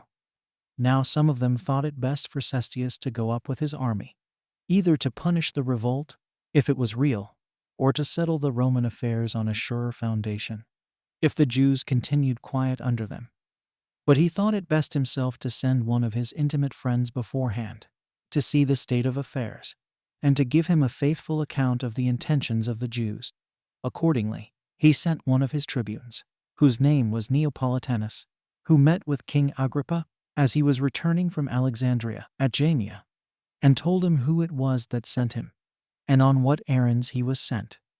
And here it was that the high priests and men of power among the Jews, as well as the Sanhedrim, came to congratulate the king upon his safe return. And after they had paid him their respects, they lamented their own calamities, and related to him what barbarous treatment they had met with from Florus, at which barbarity Agrippa had great indignation, but transferred, after a subtle manner, his anger towards those Jews whom he really pitied, that he might beat down their high thoughts of themselves, and would have them believe that they had not been so unjustly treated, in order to dissuade them from avenging themselves. So these great men, as of better understanding than the rest, and desirous of peace, because of the possessions they had, understood that this rebuke which the king gave them was intended for their good. But as to the people, they came 60 furlongs out of Jerusalem, and congratulated both Agrippa and Neopolitanus. But the wives of those that had been slain came running first of all and lamenting. The people also, when they heard their mourning, fell into lamentations also, and besought Agrippa to assist them. They also cried out to Neopolitanus, and complained of the many miseries they had endured under Florus. And they showed them, when they were come into the city, how the marketplace was made desolate, and the houses plundered. They then persuaded Neopolitanus, by the means of Agrippa, that he would walk round the city, with one only servant, as far as Siloam, that he might inform himself that the Jews submitted to all the rest of the Romans, and were only displeased at Florus, by reason of his exceeding barbarity to them. So he walked round, and had sufficient experience of the good temper the people were in, and then went up to the temple, where he called the multitude together, and highly commended them for their fidelity to the Romans, and earnestly exhorted them to keep the peace. And having performed such parts of divine worship at the temple as he was allowed to do, he returned to Cestius. But as for the multitude of the Jews, they addressed themselves to the king and to the high priests, and desired they might have leave to send ambassadors to Nero against Florus, and not by their silence afford a suspicion that they had been the occasions of such great slaughters as had been made, and were disposed to revolt, alleging that they should seem to have been the first beginners of the war, if they did not prevent the report by showing who it was that began it. And it appeared openly that they would not be quiet, if anybody should hinder them from sending such an embassage. But Agrippa, although he thought it too dangerous a thing for them to appoint men to go as the accusers of Florus, yet did he not think it fit for him to overlook them, as they were in a disposition for war. He therefore called the multitude together into a large gallery, and placed his sister Bernice in the house of the Asamoneans, that she might be seen by them, which house was over the gallery, at the passage to the upper city, where the bridge joined the temple to the gallery, and spake to them as follows: Had I perceived that you were all zealously disposed to go to war with the Romans, and that the purer and more sincere part of the people did not propose to live in peace, I had not come out to you, nor been so bold as to give you counsel. For all discourses that tend to persuade men to do what they ought to do are superfluous, when the hearers are agreed to do the contrary. But because some are earnest to go to war, because they are young, and without experience of the miseries it brings, and because some are for it out of an unreasonable expectation of regaining their liberty, and because others hope to get by it, and are therefore earnestly bent upon it, that in the confusion of your affairs they may gain what belongs to those that are too weak to resist them, I have thought proper to get you all together, and to say to you what I think to be for your advantage, that so the former may grow wiser, and change their minds, and that the best men may come to no harm by the ill conduct of some others. And let not any one be tumultuous against me, in case what they hear me say do not please them. For as to those that admit of no cure, but are resolved upon a revolt, it will still be in their power to retain the same sentiments after my exhortation is over. But still my discourse will fall to the ground, even with a relation to those that have a mind to hear me, unless you will all keep silence. I am well aware that many make a tragical exclamation concerning the injuries that have been offered you by your procurators, and concerning the glorious advantages of liberty. But before I begin the inquiry, who you are that must go to war, and who they are against whom you must fight, I shall first separate those pretenses that are by some connected together. For if you aim at avenging yourselves on those that have done you injury, why do you pretend this to be a war for recovering your liberty? But if you think all servitude intolerable, to what purpose serve your complaint against your particular governors? For if they treated you with moderation, it would still be equally an unworthy thing to be in servitude. Consider now the several cases that may be supposed, how little occasion there is for your going to war. Your first occasion is the accusations you have to make against your procurators. Now here you ought to be submissive to those in authority, and not give them any provocation. But when you reproach men greatly for small offenses, you excite those whom you reproach to be your adversaries. For this will only make them leave off hurting you privately, and with some degree of modesty, and to lay what you have waste openly. Now nothing so much damps the force of strokes as bearing them with patience. And the quietness of those who are injured diverts the injurious persons from afflicting. But let us take it for granted that the Roman ministers are injurious to you, and are incurably severe. Yet are they not all the Romans who thus injure you? Nor hath Caesar, against whom you are going to make war, injured you.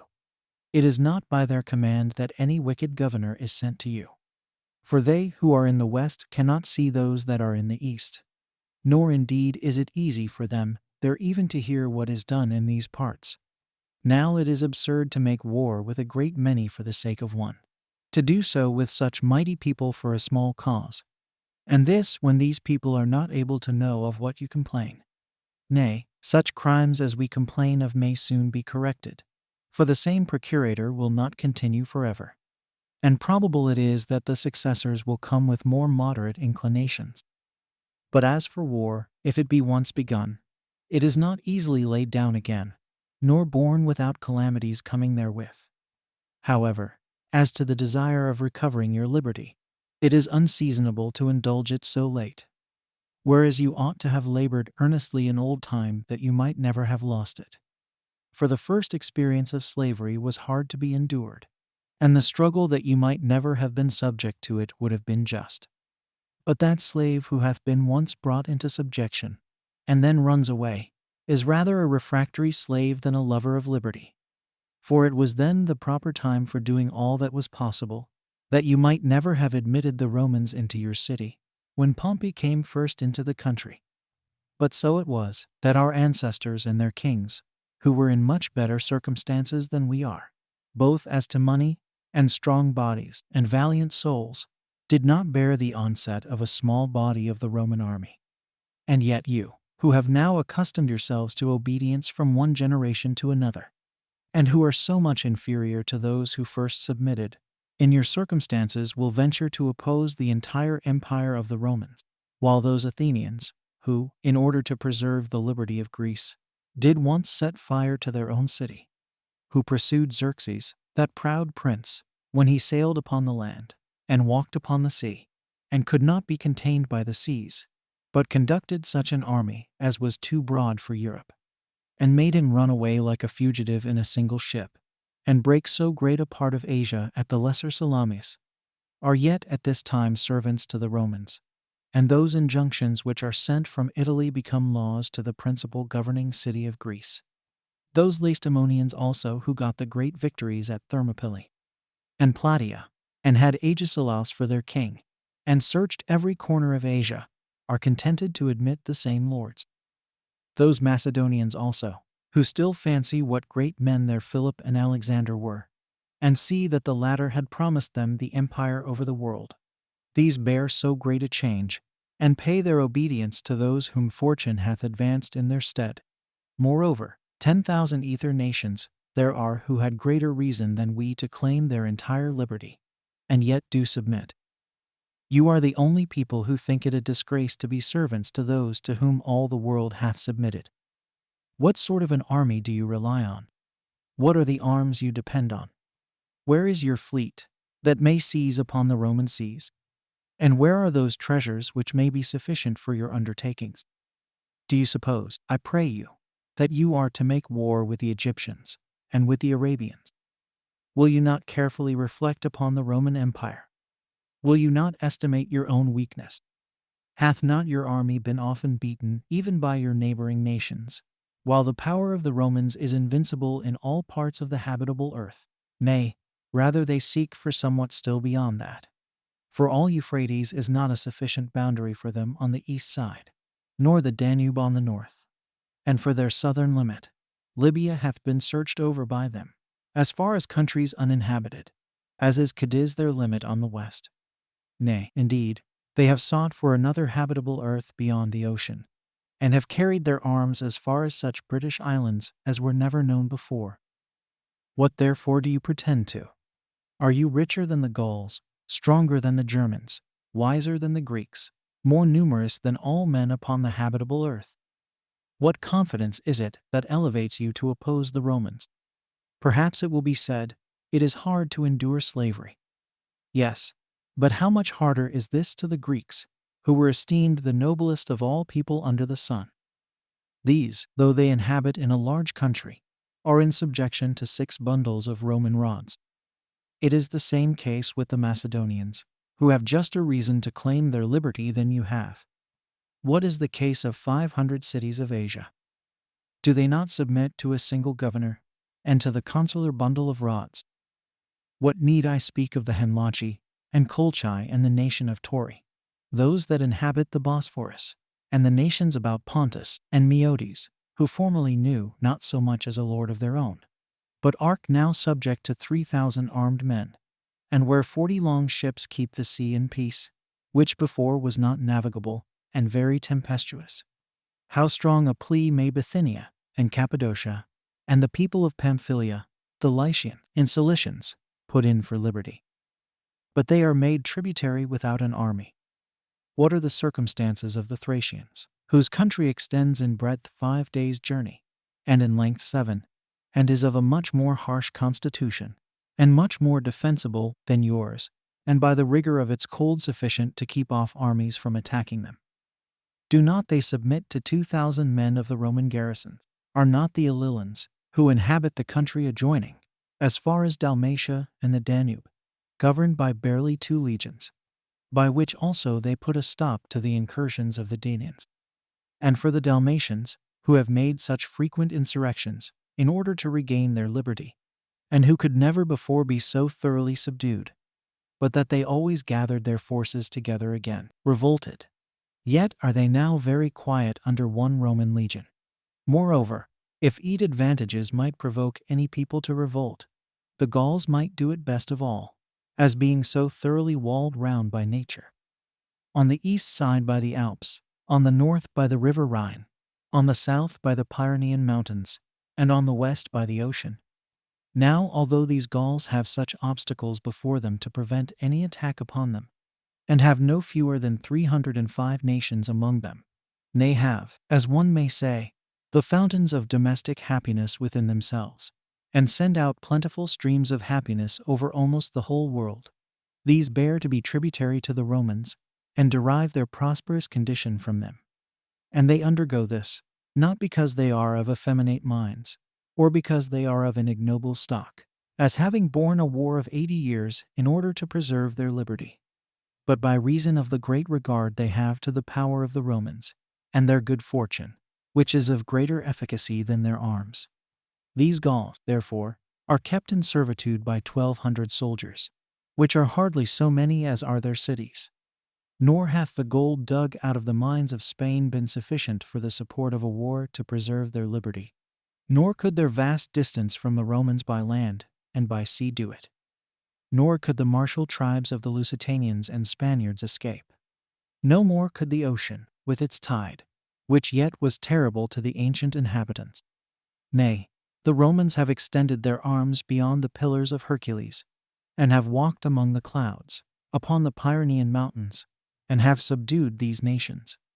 And 1 legion is a sufficient guard for these people, although they were so hard to be conquered, and at a distance so remote from Rome. Who is there among you that hath not heard of the great number of the Germans? You have, to be sure, yourselves seen them to be strong and tall, and that frequently, since the Romans have them among their captives everywhere. Yet these Germans, who dwell in an immense country, who have minds greater than their bodies, and a soul that despises death, and who are in rage more fierce than wild beasts, have the Rhine for the boundary of their enterprises, and are tamed by 8 Roman legions. Such of them as were taken captive became their servants, and the rest of the entire nation were obliged to save themselves by flight. Do you also, who depend on the walls of Jerusalem, consider what a wall the Britons had? For the Romans sailed away to them, and subdued them while they were encompassed by the ocean, and inhabited an island that is not less than the continent of this habitable earth. And 4 legions are a sufficient guard to so large all island, and why should I speak much more about this matter? While the Parthians, that most warlike body of men, and lords of so many nations, and encompassed with such mighty forces, send hostages to the Romans. Whereby you may see, if you please, even in Italy, the noblest nation of the East, under the notion of peace, submitting to serve them.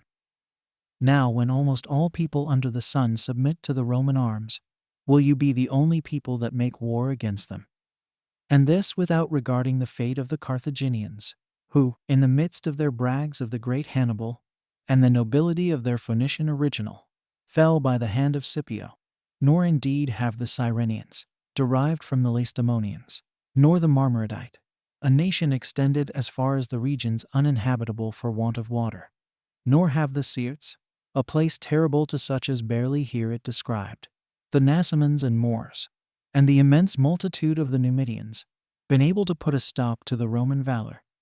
And as for the 3rd part of the habitable earth, Achaia, whose nations are so many that it is not easy to number them, and which is bounded by the Atlantic Sea and the Pillars of Hercules, and feeds an innumerable multitude of Ethiopians, as far as the Red Sea, these have the Romans subdued entirely. And besides the annual fruits of the earth, which maintain the multitude of the Romans for 8 months in the year, this, over and above, pays all sorts of tribute, and affords revenues suitable to the necessities of the government. Nor do they, like you, esteem such injunctions a disgrace to them, although they have but 1 Roman legion that abides among them. And indeed what occasion is there for showing you the power of the Romans over remote countries, when it is so easy to learn it from Egypt, in your neighborhood? This country is extended as far as the Ethiopians, and Arabia the Happy, and borders upon India. It hath 7,500,000 men, besides the inhabitants of Alexandria, as may be learned from the revenue of the poll tax. Yet it is not ashamed to submit to the Roman government, although it hath Alexandria as a grand temptation to a revolt, by reason it is so full of people and of riches, and is besides exceeding large, its length being 30 furlongs, and its breadth no less than 10, and it pays more tribute to the Romans in 1 month than you do in a year. Nay, besides what it pays in money, it sends corn to Rome that supports it for 4 months in the year. It is also walled round on all sides, either by almost impassable deserts, or seas that have no havens, or by rivers, or by lakes. Yet have none of these things been found too strong for the Roman good fortune. However, 2 legions that lie in that city are a bridle both for the remoter parts of Egypt, and for the parts inhabited by the more noble Macedonians. Where then are those people whom you are to have for your auxiliaries? Must they come from the parts of the world that are uninhabited? For all that are in the habitable earth are under the Romans, unless any of you extend his hopes as far as beyond the Euphrates, and suppose that those of your own nation that dwell in Adiabene will come to your assistance. But certainly these will not embarrass themselves with an unjustifiable war. Nor, if they should follow such ill advice, will the Parthians permit them so to do.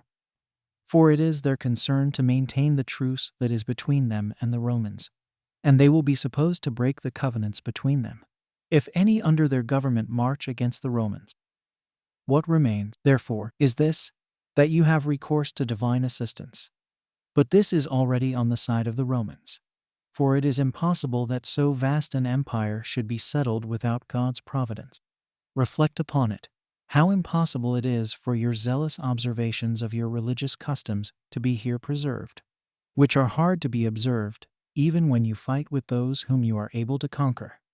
And how can you then most of all hope for God's assistance, when, by being forced to transgress his law, you will make him turn his face from you? And if you do observe the custom of the Sabbath days, and will not be revealed on to do anything thereon, you will easily be taken, as were your forefathers by Pompey, who was the busiest in his siege on those days on which the besieged rested. But if in time of war you transgress the law of your country, I cannot tell on whose account you will afterward go to war. For your concern is but one, that you do nothing against any of your forefathers. And how will you call upon God to assist you, when you are voluntarily transgressing against his religion? Now all men that go to war do it either as depending on divine or on human assistance. But since your going to war will cut off both those assistances, those that are for going to war choose evident destruction. What hinders you from slaying your children and wives with your own hands, and burning this most excellent native city of yours? For by this mad prank you will, however, escape the reproach of being beaten. But it were best, O my friends, it were best, while the vessel is still in the haven, to foresee the impending storm, and not to set sail out of the port into the middle of the hurricanes. For we justly pity those who fall into great misfortunes without foreseeing them. But for him who rushes into manifest ruin, he gains reproaches instead of commiseration. But certainly no one can imagine that you can enter into a war as by agreement, or that when the Romans have got you under their power, they will use you with moderation, or will not rather, for an example to other nations, burn your holy city, and utterly destroy your whole nation.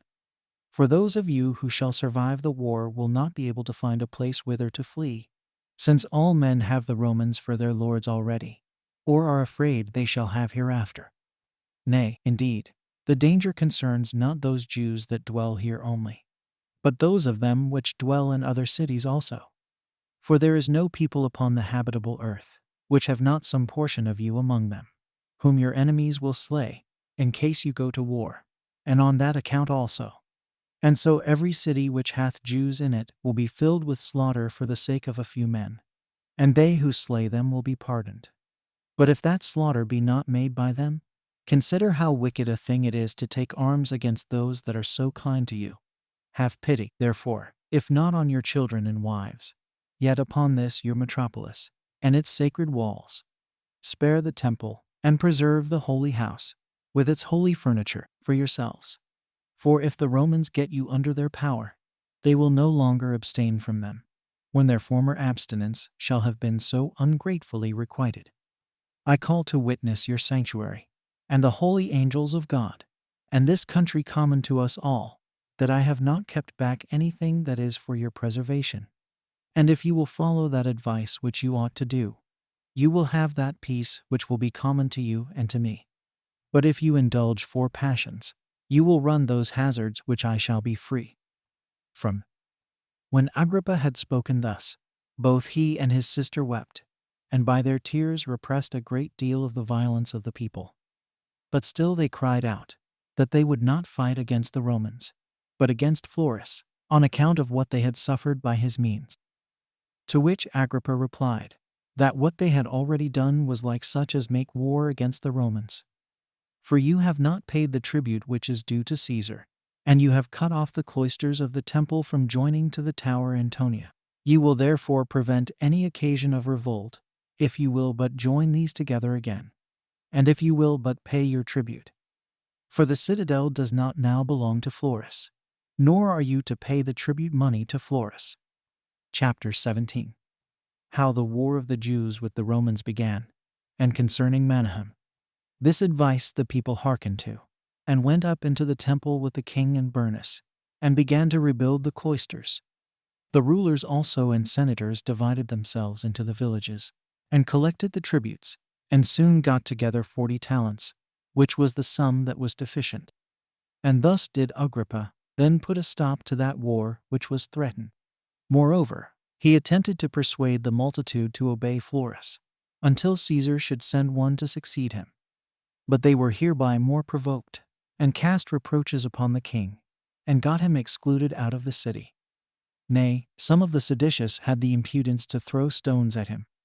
So when the king saw that the violence of those that were for innovations was not to be restrained, and being very angry at the contumelies he had received, he sent their rulers, together with their men of power, to Florus, to Caesarea, that he might appoint whom he thought fit to collect the tribute in the country, while he retired into his own kingdom.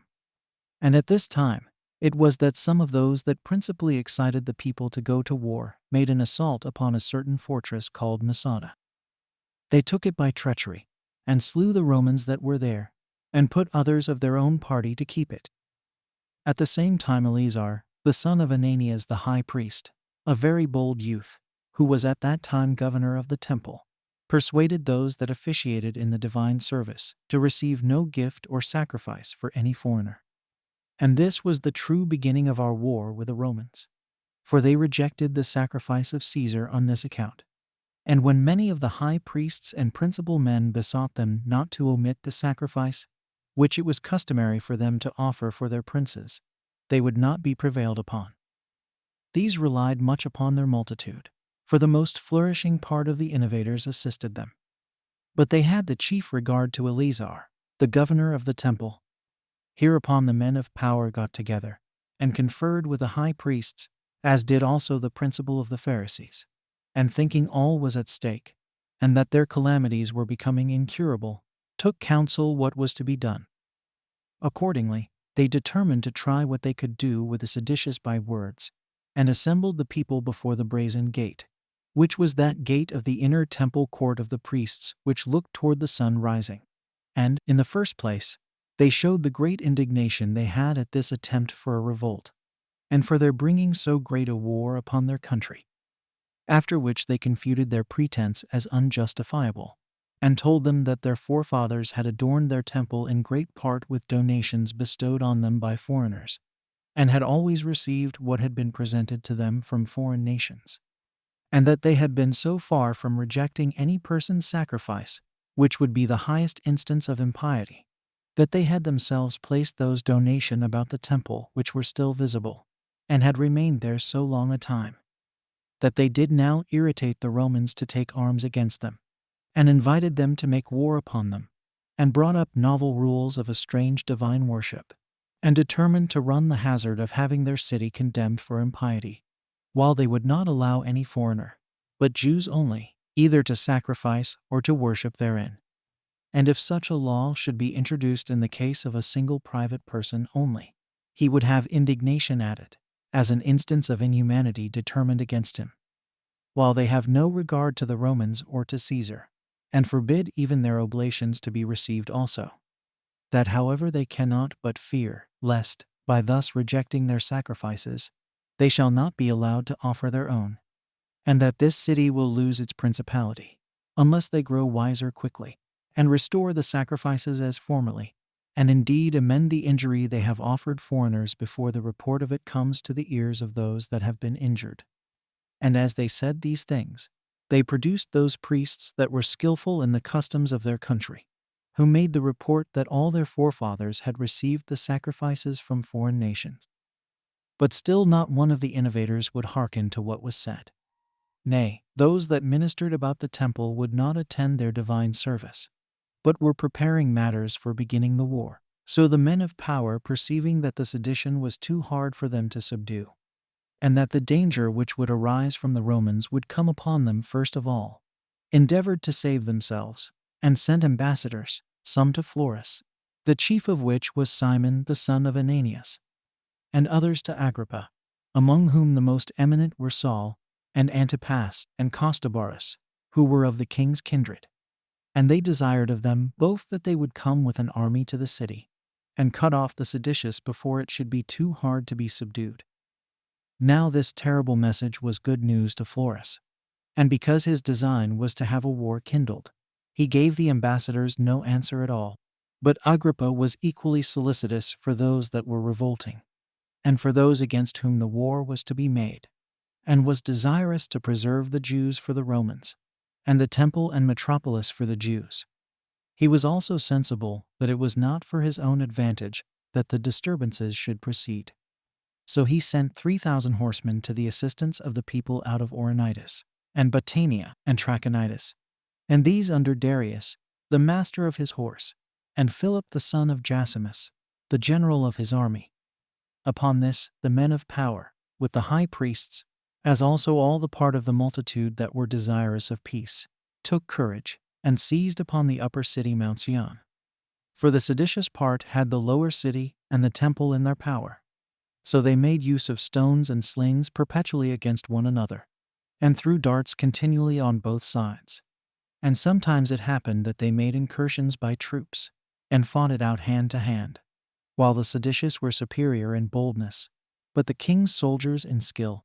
These last strove chiefly to gain the temple, and to drive those out of it who profaned it, as did the seditious, with Eleazar, besides what they had already labored to gain the upper city. Thus were there perpetual slaughters on both sides for 7 days' time. But neither side would yield up the parts they had seized on. Now the next day was the festival of Xylophary, upon which the custom was for every one to bring wood for the altar, that there might never be a want of fuel for that fire, which was unquenchable and always burning. Upon that day they excluded the opposite party from the observation of this part of religion. And when they had joined to themselves many of the Sicarii, who crowded in among the weaker people, that was the name for such robbers as had under their bosoms swords called Sici, they grew bolder, and carried their undertaking further, insomuch that the king's soldiers were overpowered by their multitude and boldness, and so they gave way, and were driven out of the upper city by force. The others then set fire to the house of Ananias the high priest, and to the palaces of Agrippa and Bernice, after which they carried the fire to the place where the archives were reposited, and made haste to burn the contracts belonging to their creditors, and thereby to dissolve their obligations for paying their debts. And this was done in order to gain the multitude of those who had been debtors, and that they might persuade the poorer sort to join in their insurrection with safety against the more wealthy. So the keepers of the records fled away, and the rest set fire to them. And when they had thus burnt down the nerves of the city, they fell upon their enemies, at which time some of the men of power, and of the high priests, went into the vaults underground, and concealed themselves, while others fled with the king's soldiers to the upper palace, and shut the gates immediately, among whom were Ananias the high priest, and the ambassadors that had been sent to Agrippa. And now the seditious were contented with the victory they had gotten, and the buildings they had burnt down, and proceeded no further. But on the next day, which was the 15th of the month Lous, Abi, they made an assault upon Antonia, and besieged the garrison which was in it 2 days, and then took the garrison, and slew them, and set the citadel on fire. After which they marched to the palace, whither the king's soldiers were fled, and parted themselves into 4 bodies, and made an attack upon the walls. As for those that were within it, no one had the courage to sally out, because those that assaulted them were so numerous. But they distributed themselves into the breastworks and turrets, and shot at the besiegers, whereby many of the robbers fell under the walls. Nor did they cease to fight one with another either by night or by day, while the seditious supposed that those within would grow weary for want of food, and those without supposed the others would do the like by the tediousness of the siege. In the meantime, one Menahem, the son of Judas, that was called the Galilean, who was a very cunning sophister, and had formerly reproached the Jews under Cyrenius, that after God they were subject to the Romans, took some of the men of note with him, and retired to Masada, where he broke open King Herod's armory, and gave arms not only to his own people, but to other robbers also. These he made use of for a guard, and returned in the state of a king to Jerusalem. he became the leader of the sedition and gave orders for continuing the siege. But they wanted proper instruments, and it was not practicable to undermine the wall, because the darts came down upon them from above. But still they dug a mine from a great distance under one of the towers, and made it totter. And having done that, they set on fire what was combustible, and left it. And when the foundations were burnt below, the tower fell down suddenly. Yet did they then meet with another wall that had been built within, for the besieged were sensible beforehand of what they were doing, and probably the tower shook as it was undermining. So they provided themselves of another fortification, which when the besiegers unexpectedly saw, while they thought they had already gained the place, they were under some consternation. However, those that were within sent to Menahem, and to the other leaders of the sedition, and desired they might go out upon a capitulation. This was granted to the king's soldiers and their own countrymen only, who went out accordingly. But the Romans that were left alone were greatly dejected, for they were not able to force their way through such a multitude, and to desire them to give them their right hand for their security. They thought it would be a reproach to them, and besides, if they should give it them, they durst not depend upon it. So they deserted their camp, as easily taken, and ran away to the royal towers, that called Hippicus, that called Phasaelus, and that called Mariamne. But Menahem and his party fell upon the place whence the soldiers were fled, and slew as many of them as they could catch, before they got up to the towers, and plundered what they left behind them, and set fire to their camp. This was executed on the 6th day of the month Gorpius Elul. But on the next day, the high priest was caught where he had concealed himself in an aqueduct. He was slain, together with Hezekiah his brother, by the robbers. Hereupon the seditious besieged the towers, and kept them guarded, lest any one of the soldiers should escape. Now the overthrow of the places of strength, and the death of the high priest Ananias, so puffed up Menahem, that he became barbarously cruel. And as he thought he had no antagonist to dispute the management of affairs with him, he was no better than an insupportable tyrant. But Eleazar and his party, when words had passed between them, how it was not proper when they revolted from the Romans, out of the desire of liberty, to betray that liberty to any of their own people, and to bear a lord who, though he should be guilty of no violence, was yet meaner than themselves. As also, that in case they were obliged to set someone over their public affairs, it was fitter they should give that privilege to any one rather than to him. They made an assault upon him in the temple. For he went up thither to worship in a pompous manner, and adorned with royal garments, and had his followers with him in their armor. But Eleazar and his party fell violently upon him, as did also the rest of the people, and taking up stones to attack him withal, they threw them at the sophister, and thought that if he were once ruined, the entire sedition would fall to the ground. Now Menahem and his party made resistance for a while. But when they perceived that the whole multitude were falling upon them, they fled which way every one was able. Those that were caught were slain, and those that hid themselves were searched for. A few there were of them who privately escaped to Masada, among whom was Eleazar, the son of Jairus, who was of kin to Menahem, and acted the part of a tyrant at Masada afterward. As for Menahem himself, he ran away to the place called Ophla, and there lay skulking in private. But they took him alive, and drew him out before them all. They then tortured him with many sorts of torments, and after all slew him, as they did by those that were captains under him also, and particularly by the principal instrument of his tyranny, whose name was Absalom. And, as I said, so far truly the people assisted them, while they hoped this might afford some amendment to the seditious practices. But the others were not in haste to put an end to the war, but hoped to prosecute it with less danger, now they had slain Menahem. It is true that when the people earnestly desired that they would leave off besieging the soldiers, they were the more earnest in pressing it forward. And this till Metilius, who was the Roman general, sent to Eleazar, and desired that they would give them security to spare their lives only, but agreed to deliver up their arms, and what else they had with them. The others readily complied with their petition, sent to them Gorion, the son of Nicodemus, and Ananias, the son of Sadok, and Judas, the son of Jonathan, that they might give them the security of their right hands, and of their oaths. After which Metilius brought down his soldiers, which soldiers, while they were in arms, were not meddled with by any of the seditious, nor was there any appearance of treachery. But as soon as, according to the articles of capitulation, they had all laid down their shields and their swords, and were under no further suspicion of any harm, but were going away, Eleazar's men attacked them after a violent manner, and encompassed them round, and slew them, while they neither defended themselves, nor entreated for mercy, but only cried out upon the breach of their articles of capitulation and their oaths. And thus were all these men barbarously murdered, excepting Metilius. For when he entreated for mercy, and promised that he would turn Jew, and be circumcised, they saved him alive, but none else. This loss to the Romans was but light, there being no more than a few slain out of an immense army.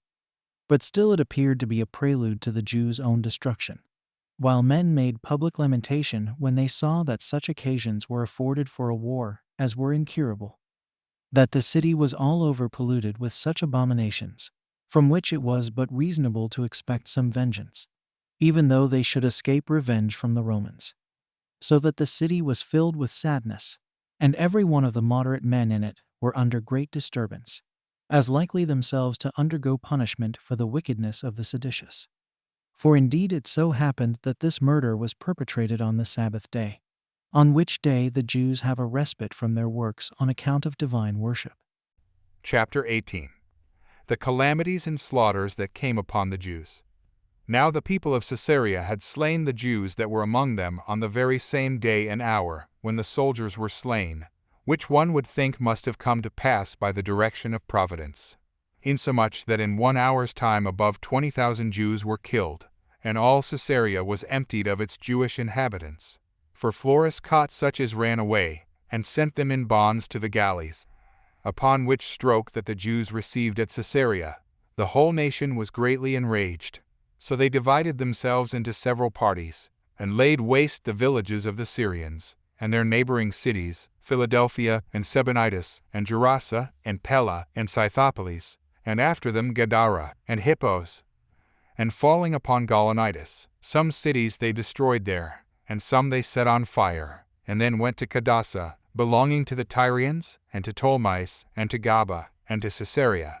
Nor was either Sebas, Samaria, or Ascalon able to oppose the violence with which they were attacked. And when they had burnt these to the ground, they entirely demolished Anthedon and Gaza. Many also of the villages that were about every one of those cities were plundered, and an immense slaughter was made of the men who were caught in them. However, the Syrians were even with the Jews in the multitude of the men whom they slew. For they killed those whom they caught in their cities, and that not only out of the hatred they bare them, as formerly, but to prevent the danger under which they were from them. So that the disorders in all Syria were terrible, and every city was divided into 2 armies, encamped one against another, and the preservation of the one party was in the destruction of the other. So the daytime was spent in shedding of blood, and the night in fear, which was of the 2 the more terrible. For when the Syrians thought they had ruined the Jews, they had the Judaizers in suspicion also. And as each side did not care to slay those whom they only suspected on the other, so did they greatly fear them when they were mingled with the other, as if they were certainly foreigners. Moreover, greediness of gain was a provocation to kill the opposite party, even to such as had of old appeared very mild and gentle towards them. For they without fear plundered the effects of the slain, and carried off the spoils of those whom they slew to their own houses, as if they had been gained in a set battle. And he was esteemed a man of honor who got the greatest share, as having prevailed over the greatest number of his enemies. It was then common to see cities filled with dead bodies, still lying unburied, and those of old men, mixed with infants, all dead, and scattered about together. Women also lay amongst them, without any covering for their nakedness. You might then see the whole province full of inexpressible calamities, while the dread of still more barbarous practices, which were threatened, was everywhere greater than what had been already perpetrated. And thus far the conflict had been between Jews and foreigners. But when they made excursions to Scythopolis, they found Jews that acted as enemies. For as they stood in battle array with those of Scythopolis, and preferred their own safety before their relation to us. They fought against their own countrymen. Nay, their alacrity was so very great that those of Scythopolis suspected them. These were afraid, therefore, lest they should make an assault upon the city in the night time, and, to their great misfortune, should thereby make an apology for themselves to their own people for their revolt from them. So they commanded them, that in case they would confirm their agreement and demonstrate their fidelity to them, who were of a different nation, they should go out of the city, with their families to a neighboring grove. And when they had done as they were commanded, without suspecting anything, the people of Scythopolis lay still for the interval of 2 days, to tempt them to be secure. But on the third night they watched their opportunity, and cut all their throats, some as they lay unguarded, and some as they lay asleep.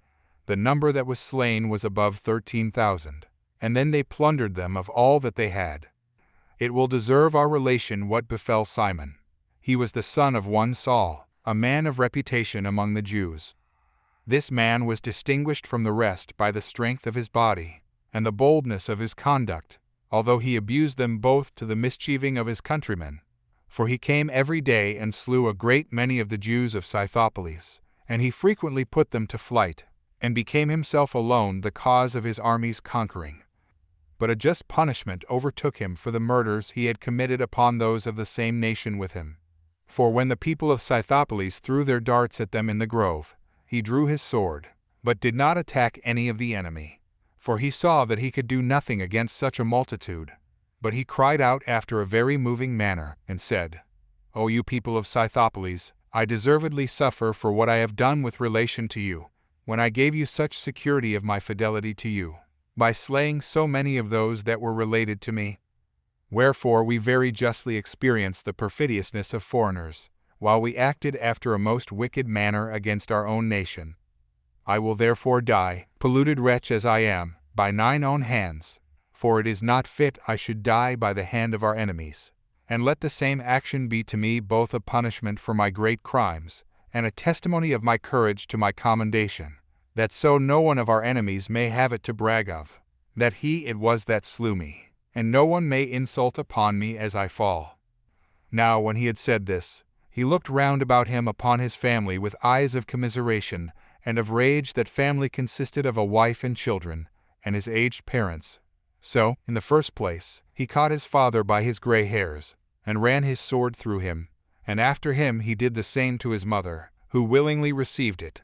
And after them he did the like to his wife and children, every one almost offering themselves to his sword, as desirous to prevent being slain by their enemies.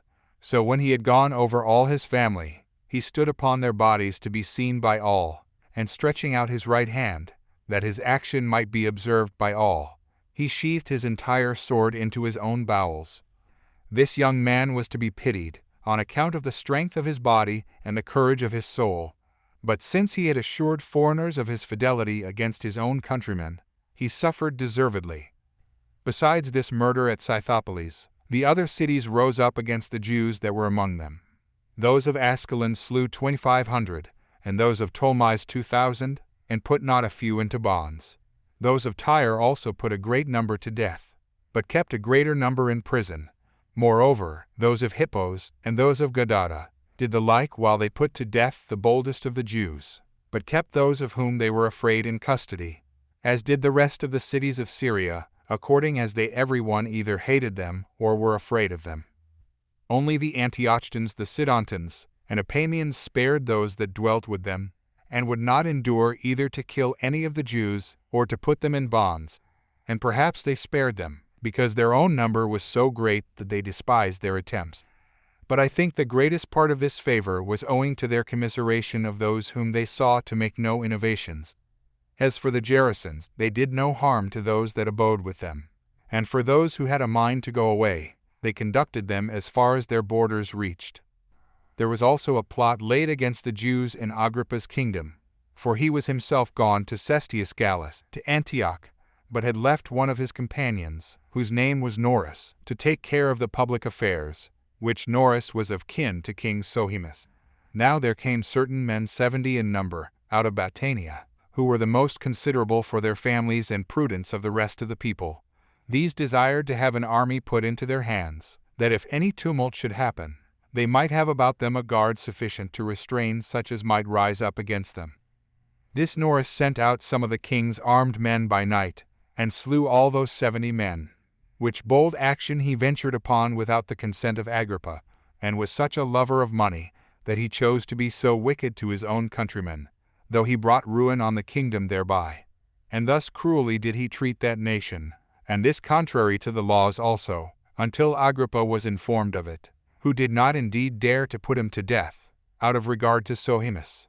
But still he put an end to his procuratorship immediately.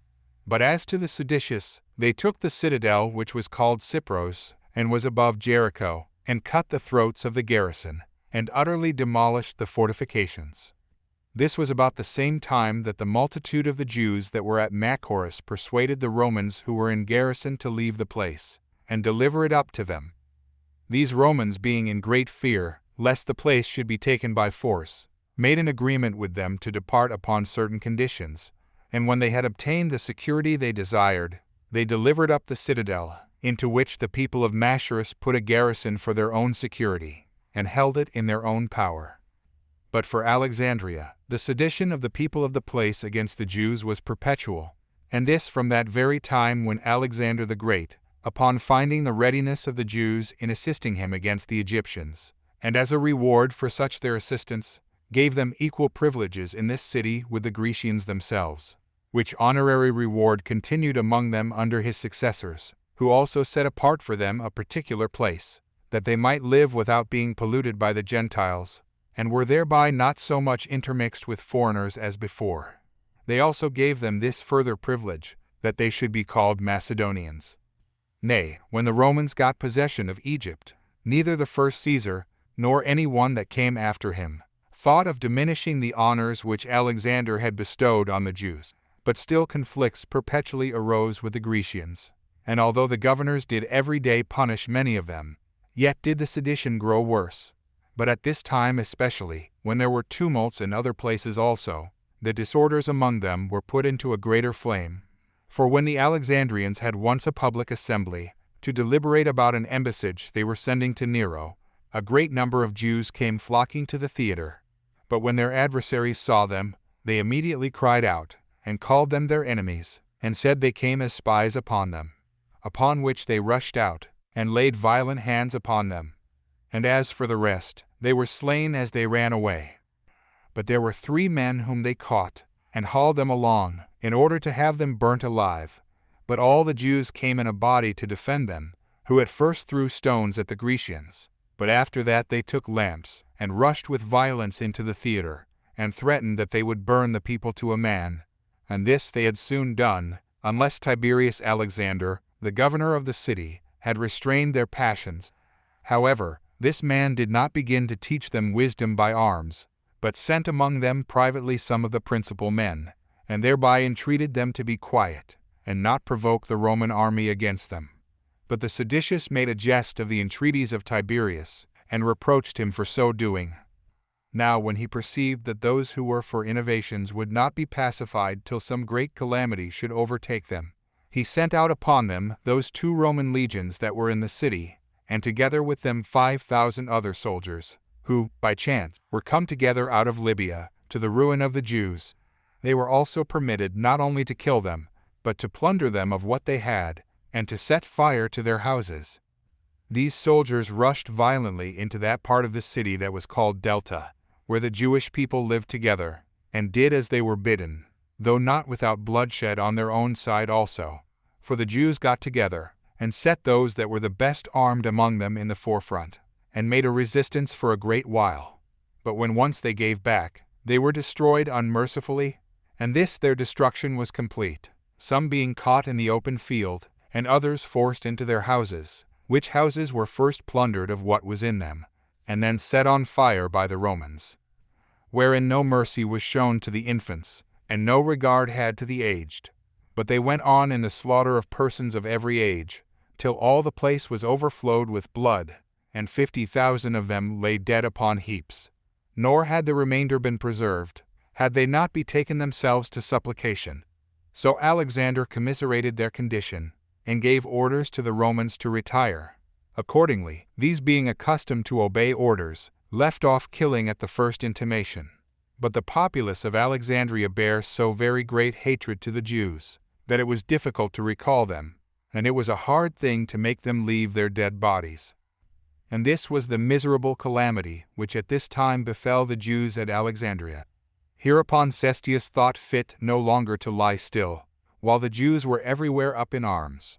So he took out of Antioch the 12th legion entire, and out of each of the rest he selected 2,000, with 6 cohorts of footmen, and 4 troops of horsemen, besides those auxiliaries which were sent by the kings, of which Antiochus sent 20 horsemen, and 3,000 footmen, with as many archers, and Agrippa sent the same number of footmen, and 1 horsemen. Sohemus also followed with 4,000, a third part whereof were horsemen, but most part were archers, and thus did he march to Ptolemais. There were also great numbers of auxiliaries gathered together from the free cities, who indeed had not the same skill in martial affairs, but made up in their alacrity and in their hatred to the Jews what they wanted in skill. There came also along with Cestius Agrippa himself, both as a guide in his march over the country, and a director what was fit to be done. So Cestius took part of his forces, and marched hastily to Zabulon, a strong city of Galilee, which was called the City of Men, and divides the country of Ptolemais from our nation. This he found deserted by its men, the multitude having fled to the mountains, but full of all sorts of good things. Those he gave leave to the soldiers to plunder, and set fire to the city, although it was of admirable beauty, and had its houses built like those in Tyre, and Sidon, and Berytus. After this he overran all the country, and seized upon whatsoever came in his way, and set fire to the villages that were round about them, and then returned to Ptolemais. But when the Syrians, and especially those of Berytus, were busy in plundering, the Jews pulled up their courage again, for they knew that Cestius was retired, and fell upon those that were left behind unexpectedly, and destroyed about 2,000 of them. And now Cestius himself marched from Ptolemais, and came to Caesarea. But he sent part of his army before him to Joppa, and gave order that if they could take that city by surprise they should keep it, but that in case the citizens should perceive they were coming to attack them, that they then should stay for him, and for the rest of the army. So some of them made a brisk march by the seaside, and some by land, and so coming upon them on both sides, they took the city with ease.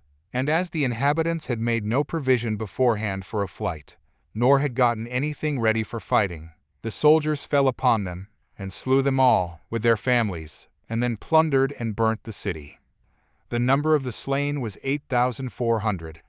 In like manner, Cestius sent also a considerable body of horsemen to the toparchy of Narbatene, that adjoined to Caesarea, who destroyed the country, and slew a great multitude of its people. They also plundered what they had, and burnt their villages. But Cestius sent Gallus, the commander of the 12th legion, into Galilee, and delivered to him as many of his forces as he supposed sufficient to subdue that nation. He was received by the strongest city of Galilee, which was Sepphoris, with acclamations of joy, which wise conduct of that city occasioned the rest of the cities to be in quiet, while the seditious part and the robbers ran away to that mountain which lies in the very middle of Galilee, and is situated over against Sepphoris. It is called Asammon. So Gallus brought his forces against them. But while those men were in the superior parts above the Romans, they easily threw their darts upon the Romans, as they made their approaches, and slew about 200 of them. But when the Romans had gone round the mountains, and were gotten into the parts above their enemies, the others were soon beaten. Nor could they, who had only light armor on, sustain the force of them that fought them armed all over. Nor when they were beaten could they escape the enemy's horsemen, insomuch that only some few concealed themselves in certain places hard to be come at, among the mountains, while the rest, above 2,000 in number, were slain. Chapter 19. What Cestius did against the Jews, and how, upon his besieging Jerusalem, he retreated from the city without any just occasion in the world, as also what severe calamities he underwent from the Jews in his retreat. And now Gallus, seeing nothing more that looked towards an innovation in Galilee, returned with his army to Caesarea, but Cestius removed with his whole army, and marched to Antipatris. And when he was informed that there was a great body of Jewish forces gotten together in a certain tower called Aphek, he sent a party before to fight them. But this party dispersed the Jews by affrighting them before it came to a battle. So they came, and finding their camp deserted, they burnt it, as well as the villages that lay about it. But when Cestius had marched from Antipatris to Lydda, he found the city empty of its men, for the whole multitude were gone up to Jerusalem to the Feast of Tabernacles. Yet did he destroy 50 of those that showed themselves, and burnt the city, and so marched forwards. And ascending by Betboron, he pitched his camp at a certain place called Gabao, 50 furlongs distant from Jerusalem. But as for the Jews, when they saw the war approaching to their metropolis, they left the feast, and betook themselves to their arms, and taking courage greatly from their multitude, went in a sudden and disorderly manner to the fight, with a great noise, and without any consideration had of the rest of the 7th day, although the Sabbath was the day to which they had the greatest regard. But that rage which made them forget the religious observation of the Sabbath made them too hard for their enemies in the fight. With such violence therefore did they fall upon the Romans, as to break into their ranks, and to march through the midst of them, making a great slaughter as they went, insomuch that unless the horsemen, and such part of the footmen as were not yet tired in the action, had wheeled round, and succored that part of the army which was not yet broken, Cestius, with his whole army, had been in danger. However, 515 of the Romans were slain, of which number 400 were footmen, and the rest horsemen, while the Jews lost only 22, of whom the most valiant were the kinsmen of Monobazus, king of Adiabene, and their names were Monobazus and Kenedius, and next to them were Niger of Perea and Silas of Babylon, who had deserted from King Agrippa to the Jews, for he had formerly served in his army. When the front of the Jewish army had been cut off, the Jews retired into the city. But still Simon, the son of Giora, fell upon the backs of the Romans, as they were ascending up Betheron, and put the hindmost of the army into disorder, and carried off many of the beasts that carted the weapons of war, and led Shem into the city. But as Cestius tarried there 3 days, the Jews seized upon the elevated parts of the city, and set watches at the entrances into the city, and appeared openly resolved not to rest when once the Romans should begin to march. And now when Agrippa observed that even the affairs of the Romans were likely to be in danger, while such an immense multitude of their enemies had seized upon the mountains round about, he determined to try what the Jews would agree to by words, as thinking that he should either persuade them all to desist from fighting, or, however, that he should cause the sober part of them to separate themselves from the opposite party. So he sent Borsius and Phoebus, the persons of his party that were the best known to them, and promised them that Cestius should give them his right hand, to secure them of the Romans' entire forgiveness of what they had done amiss, if they would throw away their arms and come over to them. But the seditious, fearing lest the whole multitude, in hopes of security to themselves, should go over to Agrippa, resolved immediately to fall upon and kill the ambassadors. Accordingly they slew Phoebus before he said a word, but Borsius was only wounded, and so prevented his fate by flying away. And when the people were very angry at this, they had the seditious beaten with stones and clubs, and drove them before them into the city. But now Cestius, observing that the disturbances that were begun among the Jews afforded him a proper opportunity to attack them, took his whole army along with him, and put the Jews to flight, and pursued them to Jerusalem. He then pitched his camp upon the elevation called Scopus, or Watch Tower, which was distant 7 furlongs from the city. Yet did not he assault them in 3 days' time, out of expectation that those within might perhaps yield a little. And in the meantime he sent out a great many of his soldiers into neighboring villages, to seize upon their corn. And on the 4th day, which was the 30th of the month Hyperberetius, Tisri, when he had put his army in array, he brought it into the city. Now for the people, they were kept under by the seditious. But the seditious themselves were greatly affrighted at the good order of the Romans, and retired from the suburbs, and retreated into the inner part of the city, and into the temple. But when Cestius was come into the city, he set the part called Bezetha, which is called Sinopolis, or the new city, on fire, as he did also to the timber market, after which he came into the upper city, and pitched his camp over against the royal palace. And had he, but at this very time attempted to get within the walls by force. He had won the city presently, and the war had been put an end to at once. But Tyrannius Praesius, the muster-master of the army, and a great number of the officers of the horse, had been corrupted by Florus, and diverted him from that his attempt.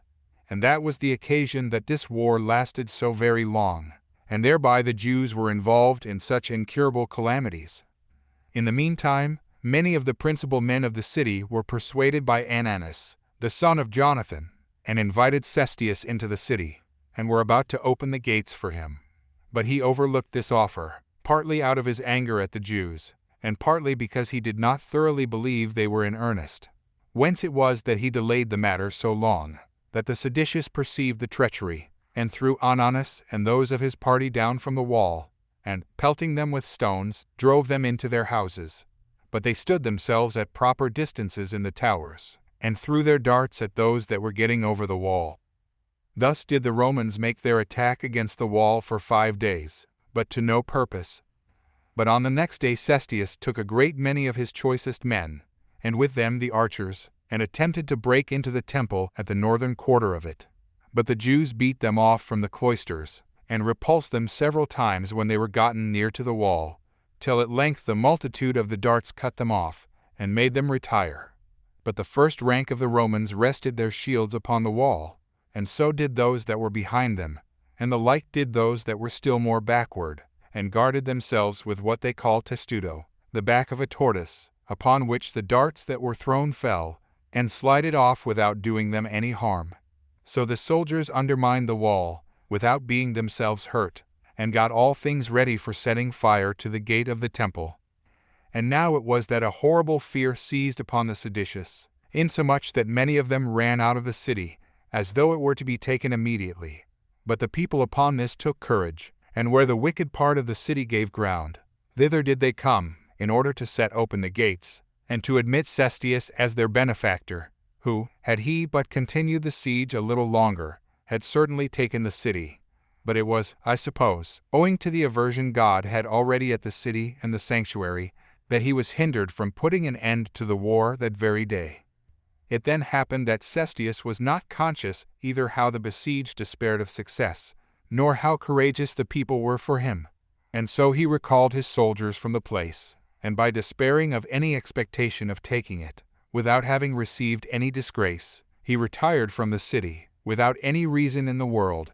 But when the robbers perceived this unexpected retreat of his, they resumed their courage, and ran after the hinder parts of his army, and destroyed a considerable number of both their horsemen and footmen. And now Cestius lay all night at the camp, which was at Scopus.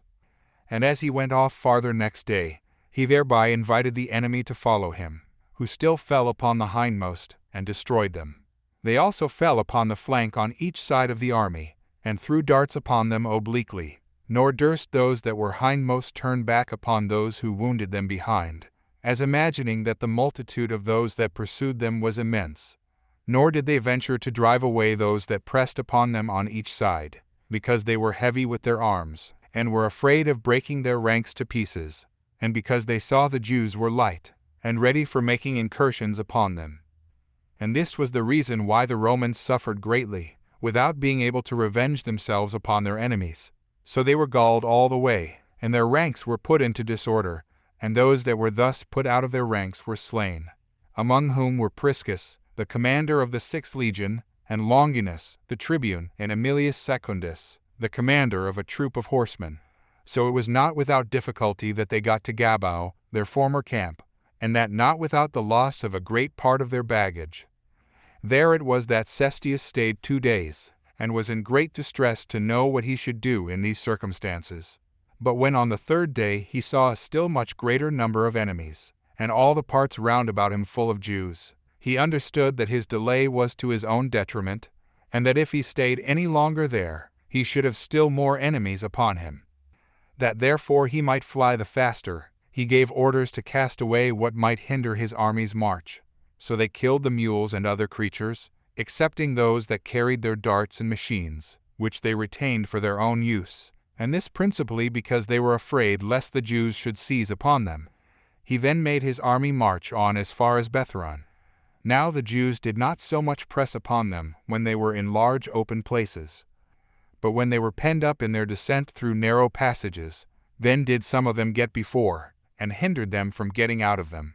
And others of them thrust the hindermost down into the lower places, and the whole multitude extended themselves over against the neck of the passage, and covered the Roman army with their darts.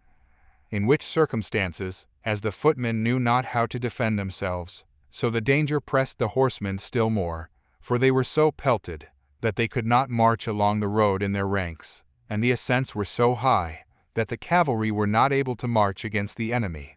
The precipices also and valleys into which they frequently fell and tumbled down were such on each side of them that there was neither place for their flight, nor any contrivance could be thought of for their defense, till the distress they were at last in was so great that they betook themselves to lamentations, and to such mournful cries as men use in the utmost despair.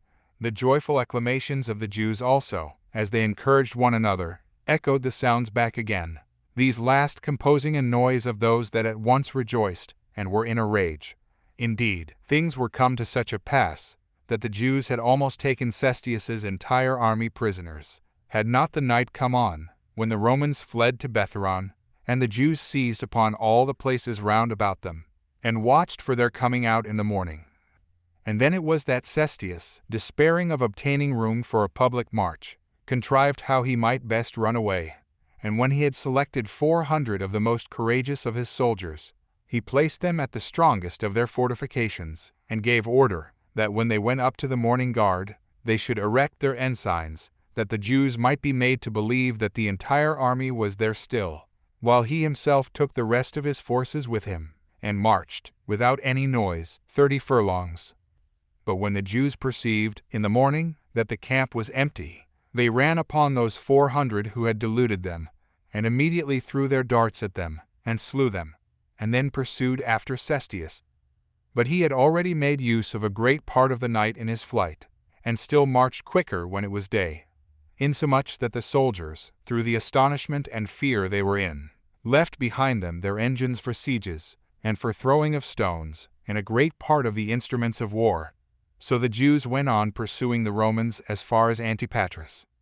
After which, seeing they could not overtake them, they came back, and took the engines, and spoiled the dead bodies, and gathered the prey together which the Romans had left behind them, and came back running and singing to their metropolis, while they had themselves lost a few only, but had slain of the Romans 5,300 footmen and 380 horsemen.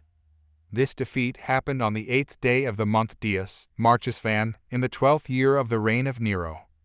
Chapter 20. Cestius sends ambassadors to Nero. The people of Damascus slay those Jews that lived with them.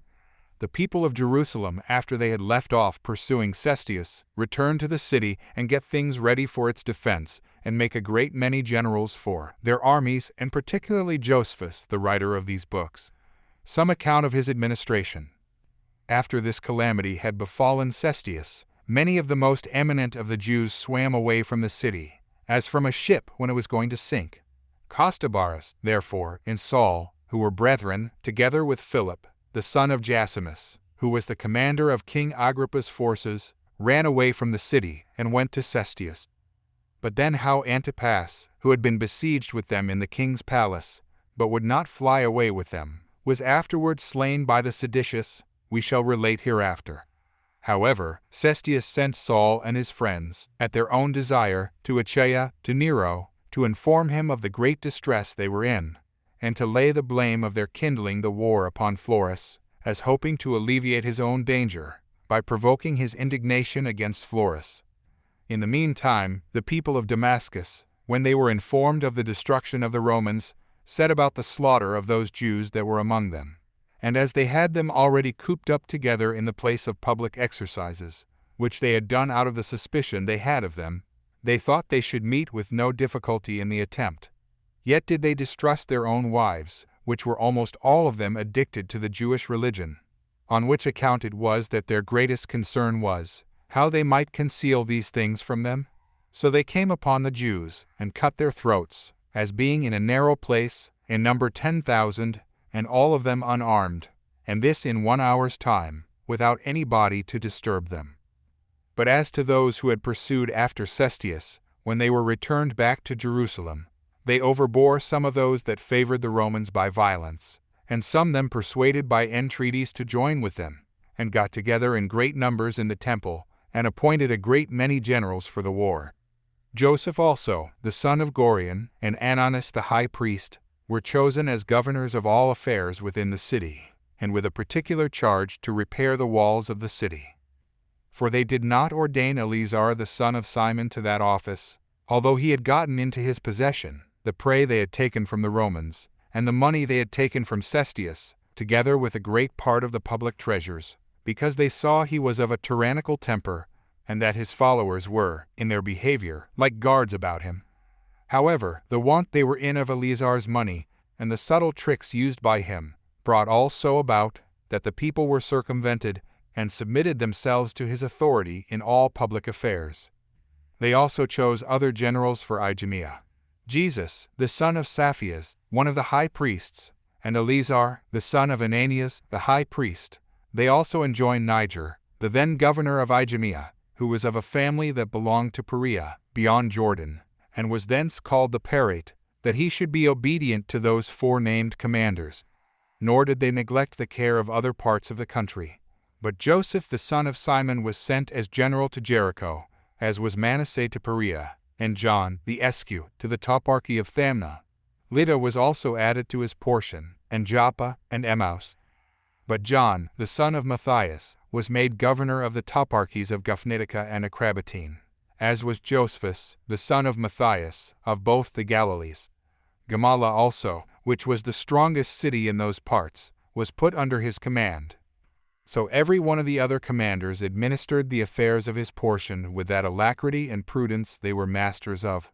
But as to Josephus, when he came into Galilee, his first care was to gain the goodwill of the people of that country, as sensible that he should thereby have in general good success, although he should fail in other points, and being conscious to himself that if he communicated part of his power to the great men, he should make them his fast friends, and that he should gain the same favor from the multitude, if he executed his commands by persons of their own country, and with whom they were well acquainted. He chose out 70 of the most prudent men, and those elders in age, and appointed them to be rulers of all Galilee, as he chose 7 judges in every city to hear the lesser quarrels.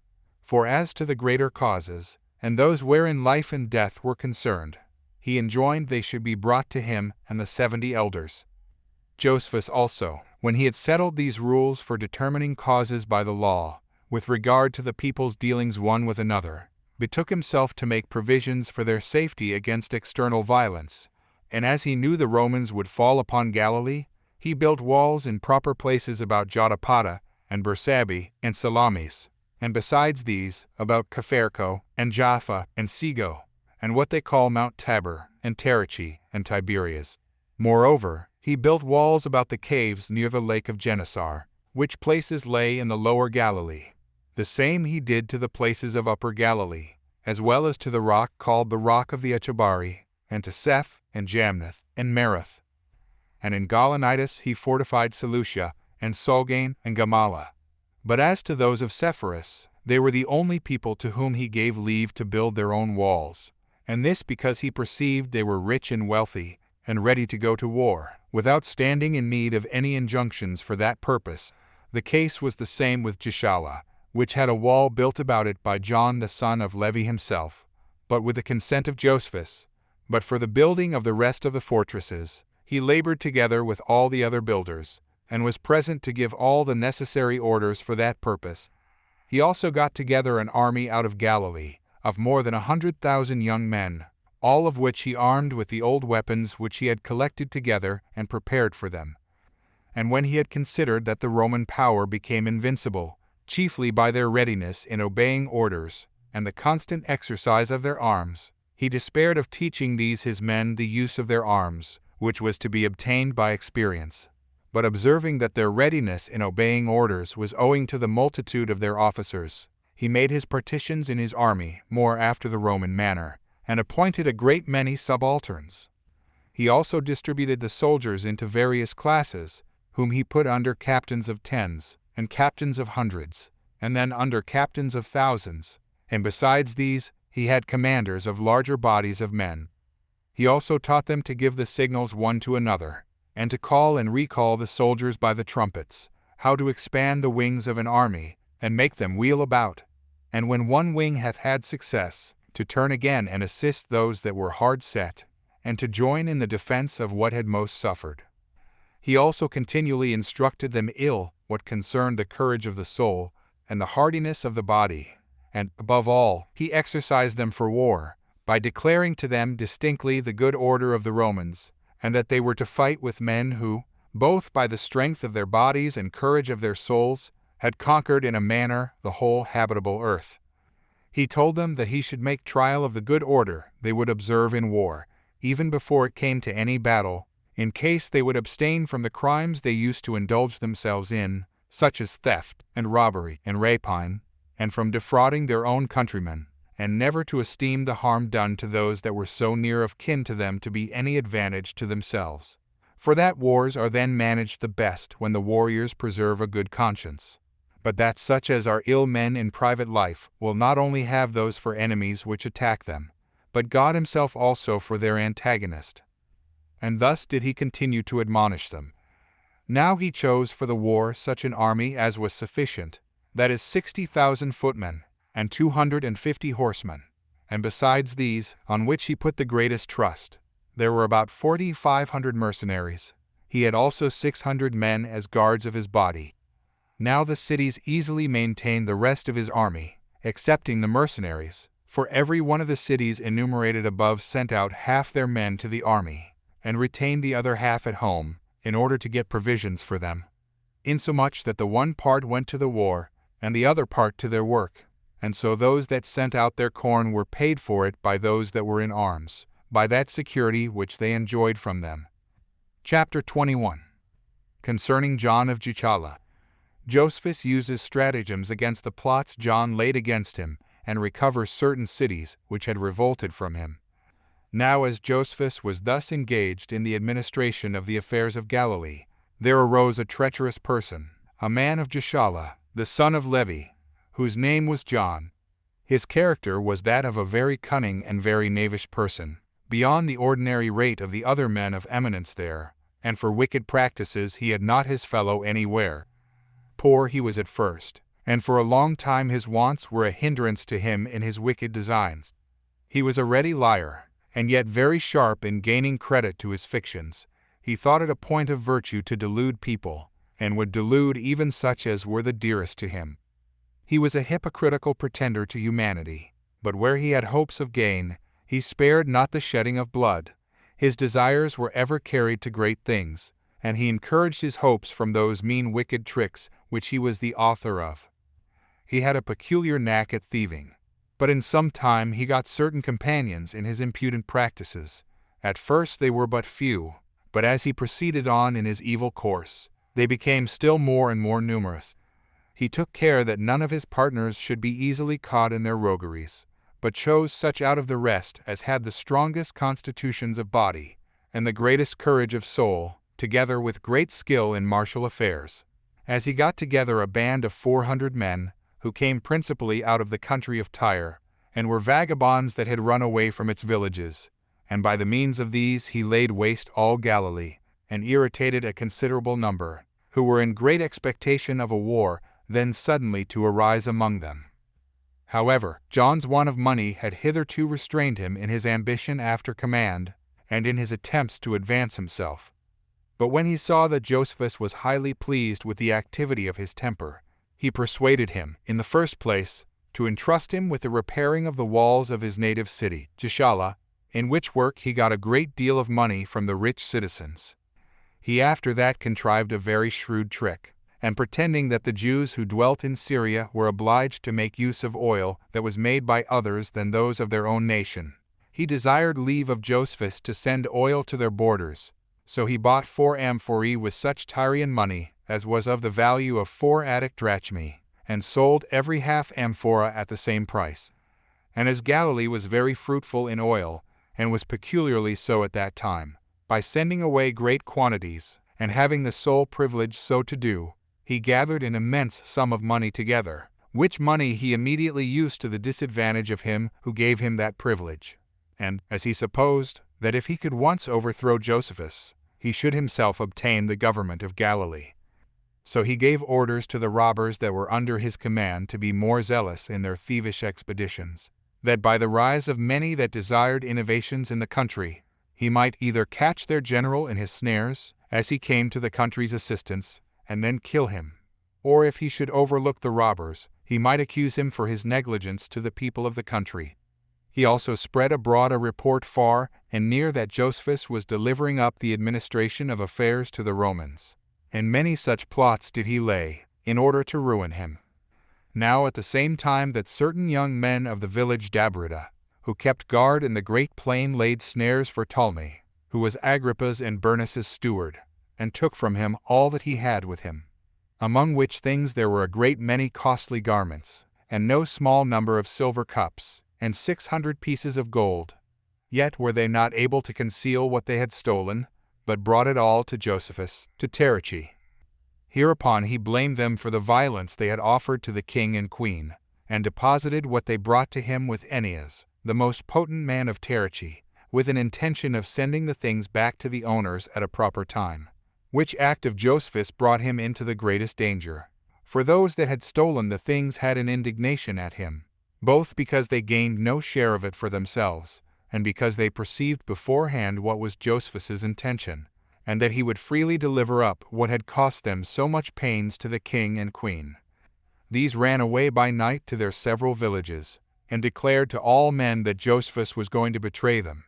They also raised great disorders in all the neighboring cities, insomuch that in the morning 100,000 armed men came running together, which multitude was crowded together in the hippodrome at Tariche, and made a very peevish clamor against him, while some cried out that they should depose the traitor, and others that they should burn him. Now John irritated a great many, as did also one Jesus, the son of Saphias, who was then governor of Tiberias. Then it was that Josephus's friends, and the guards of his body, were so affrighted at this violent assault of the multitude, that they all fled away but 4. And as he was asleep, they awaked him, as the people were going to set fire to the house. And although those 4 that remained with him persuaded him to run away, he was neither surprised at his being himself deserted, nor at the great multitude that came against him, but leaped out to them with his clothes rent, and ashes sprinkled on his head, with his hands behind him, and his sword hanging at his neck. At this sight his friends, especially those of Tariche, commiserated his condition. But those that came out of the country, and those in their neighborhood, to whom his government seemed burdensome, reproached him, and bid him produce the money which belonged to them all immediately, and to confess the agreement he had made to betray them. For they imagined, from the habit in which he appeared, that he would deny nothing of what they suspected concerning him, and that it was in order to obtain pardon that he had put himself entirely into so pitiable a posture. But this humble appearance was only designed as preparatory to a stratagem of his, who thereby contrived to set those that were so angry at him at variance one with another about the things they were angry at. However, he promised he would confess all. Hereupon he was permitted to speak, when he said, I did neither intend to send this money back to Agrippa, nor to gain it myself, for I did never esteem one that was your enemy to be my friend, nor did I look upon what would tend to your disadvantage to be my advantage.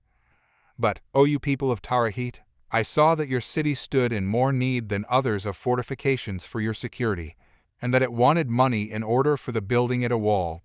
I was also afraid lest the people of Tiberias and other cities should lay a plot to seize upon these spoils, and therefore it was that I intended to retain this money privately, that I might encompass you with a wall. But if this does not please you, I will produce what was brought me, and leave it to you to plunder it. But if I have conducted myself so well as to please you, you may, if you please, punish your benefactor. Hereupon the people of Tariche loudly commended him. But those of Tiberias, with the rest of the company, gave him hard names, and threatened what they would do to him. So both sides left off quarreling with Josephus, and fell on quarreling with one another.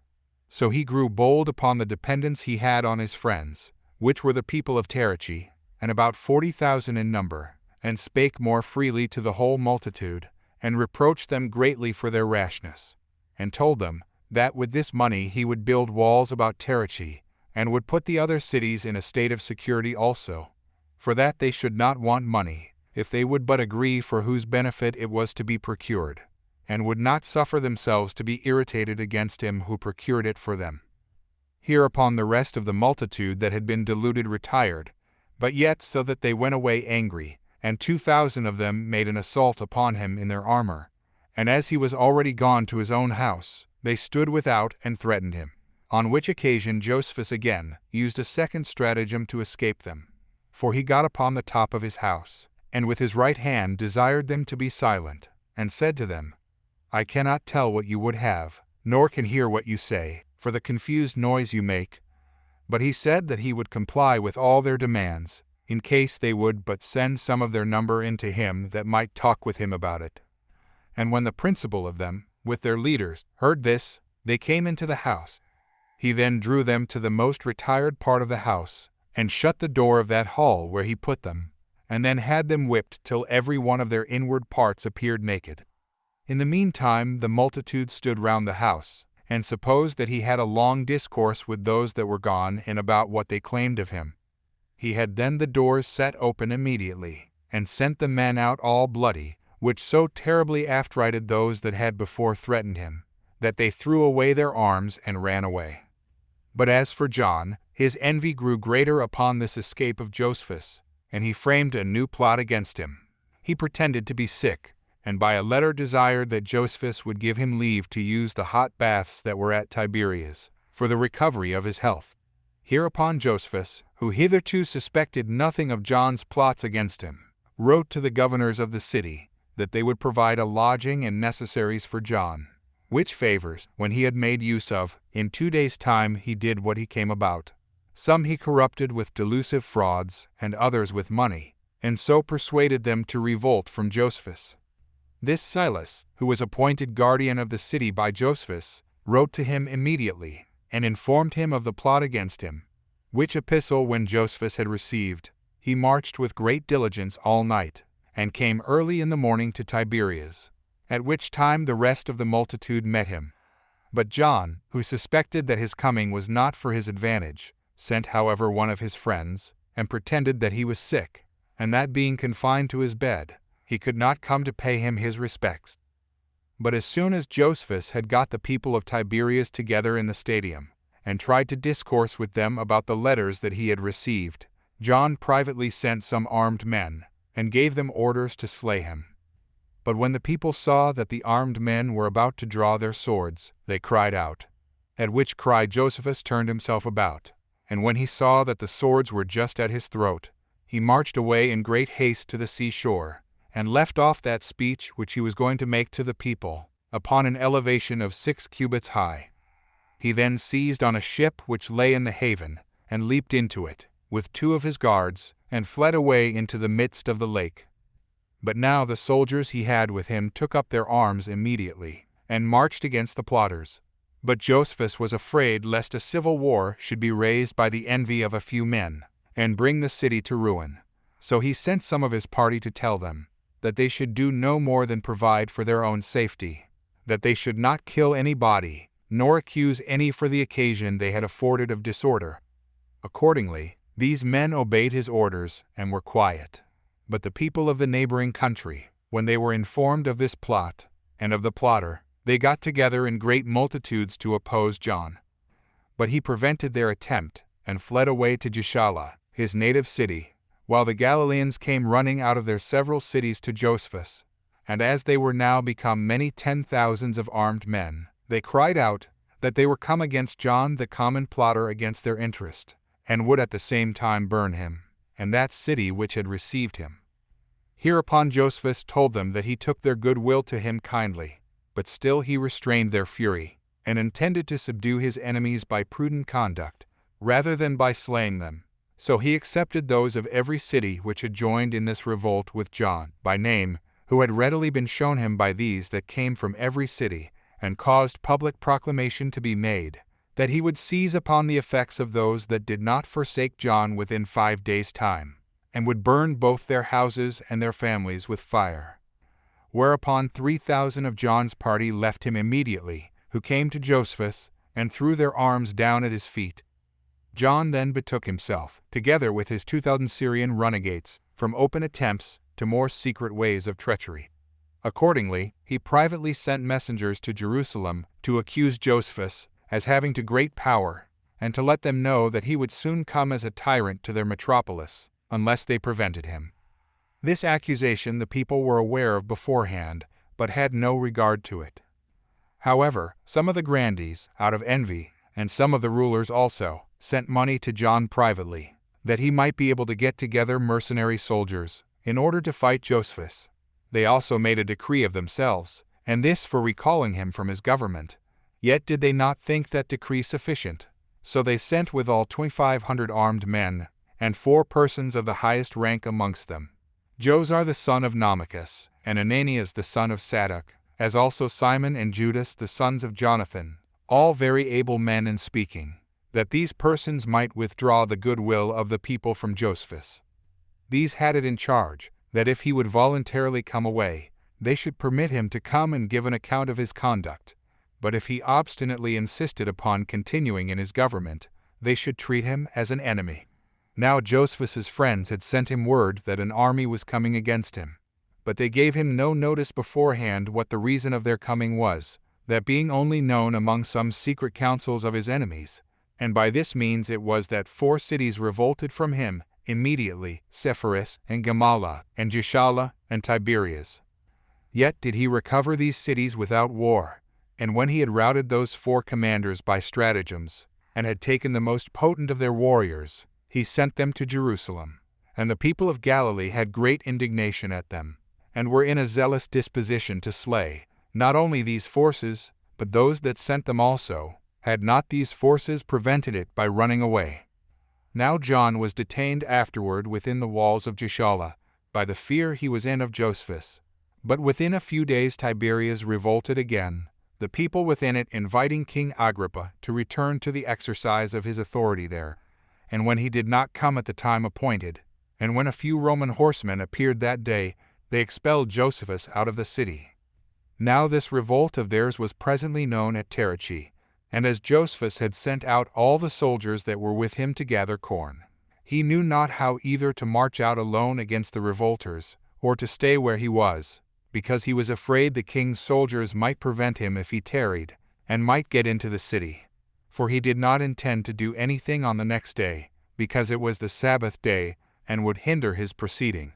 So he contrived to circumvent the revolters by a stratagem, and in the first place he ordered the gates of Taricheae to be shut, that nobody might go out and inform those of Tiberias, for whom it was intended, what stratagem he was about. He then got together all the ships that were upon the lake, which were found to be 230, and in each of them he put no more than 4 mariners.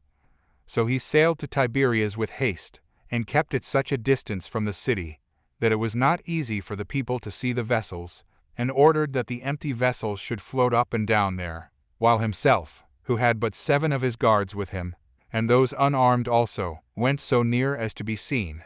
But when his adversaries, who were still reproaching him, saw him from the walls, they were so astonished that they supposed all the ships were full of armed men, and threw down their arms, and by signals of intercession they besought him to spare the city.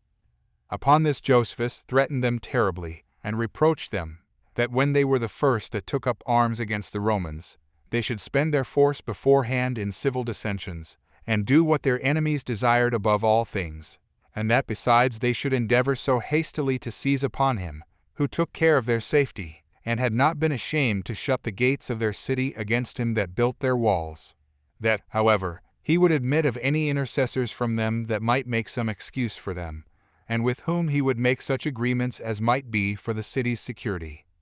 Hereupon 10 of the most potent men of Tiberias came down to him presently, and when he had taken them into one of his vessels, he ordered them to be carried a great way off from the city.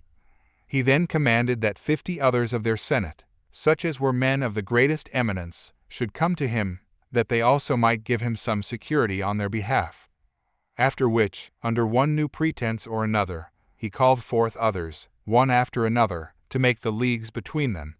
He then gave order to the masters of those vessels which he had thus filled to sail away immediately for Taricheae, and to confine those men in the prison there, till at length he took all their senate, consisting of 600 persons, and about 2,000 of the populace, and carried them away to Taricheae.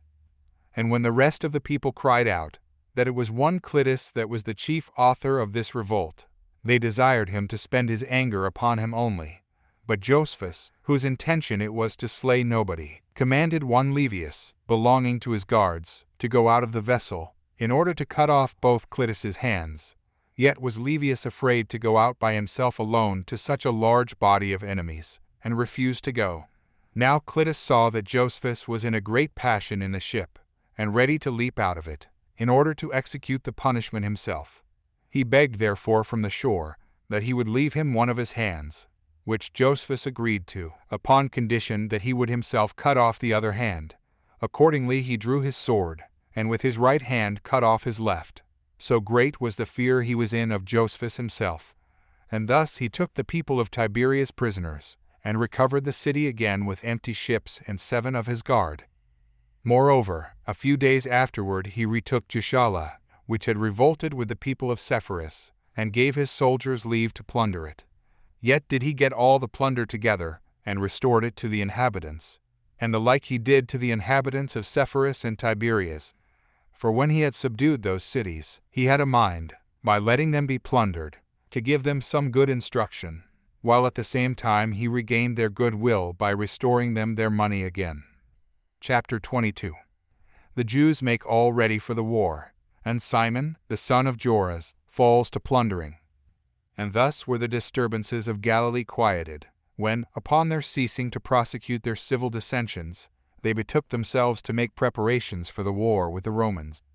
Now in Jerusalem the high priest Artanus, and as many of the men of power as were not in the interest of the Romans, both repaired the walls, and made a great many warlike instruments, insomuch that in all parts of the city darts and all sorts of armor were upon the anvil. Although the multitude of the young men were engaged in exercises, without any regularity, and all places were full of tumultuous doings, yet the moderate sort were exceedingly sad, and a great many there were who, out of the prospect they had of the calamities that were coming upon them, made great lamentations. There were also such omens observed as were understood to be forerunners of evils by such as loved peace, but were by those that kindled the war interpreted, so as to suit their own inclinations. And the very state of the city, even before the Romans came against it, was that of a place doomed to destruction.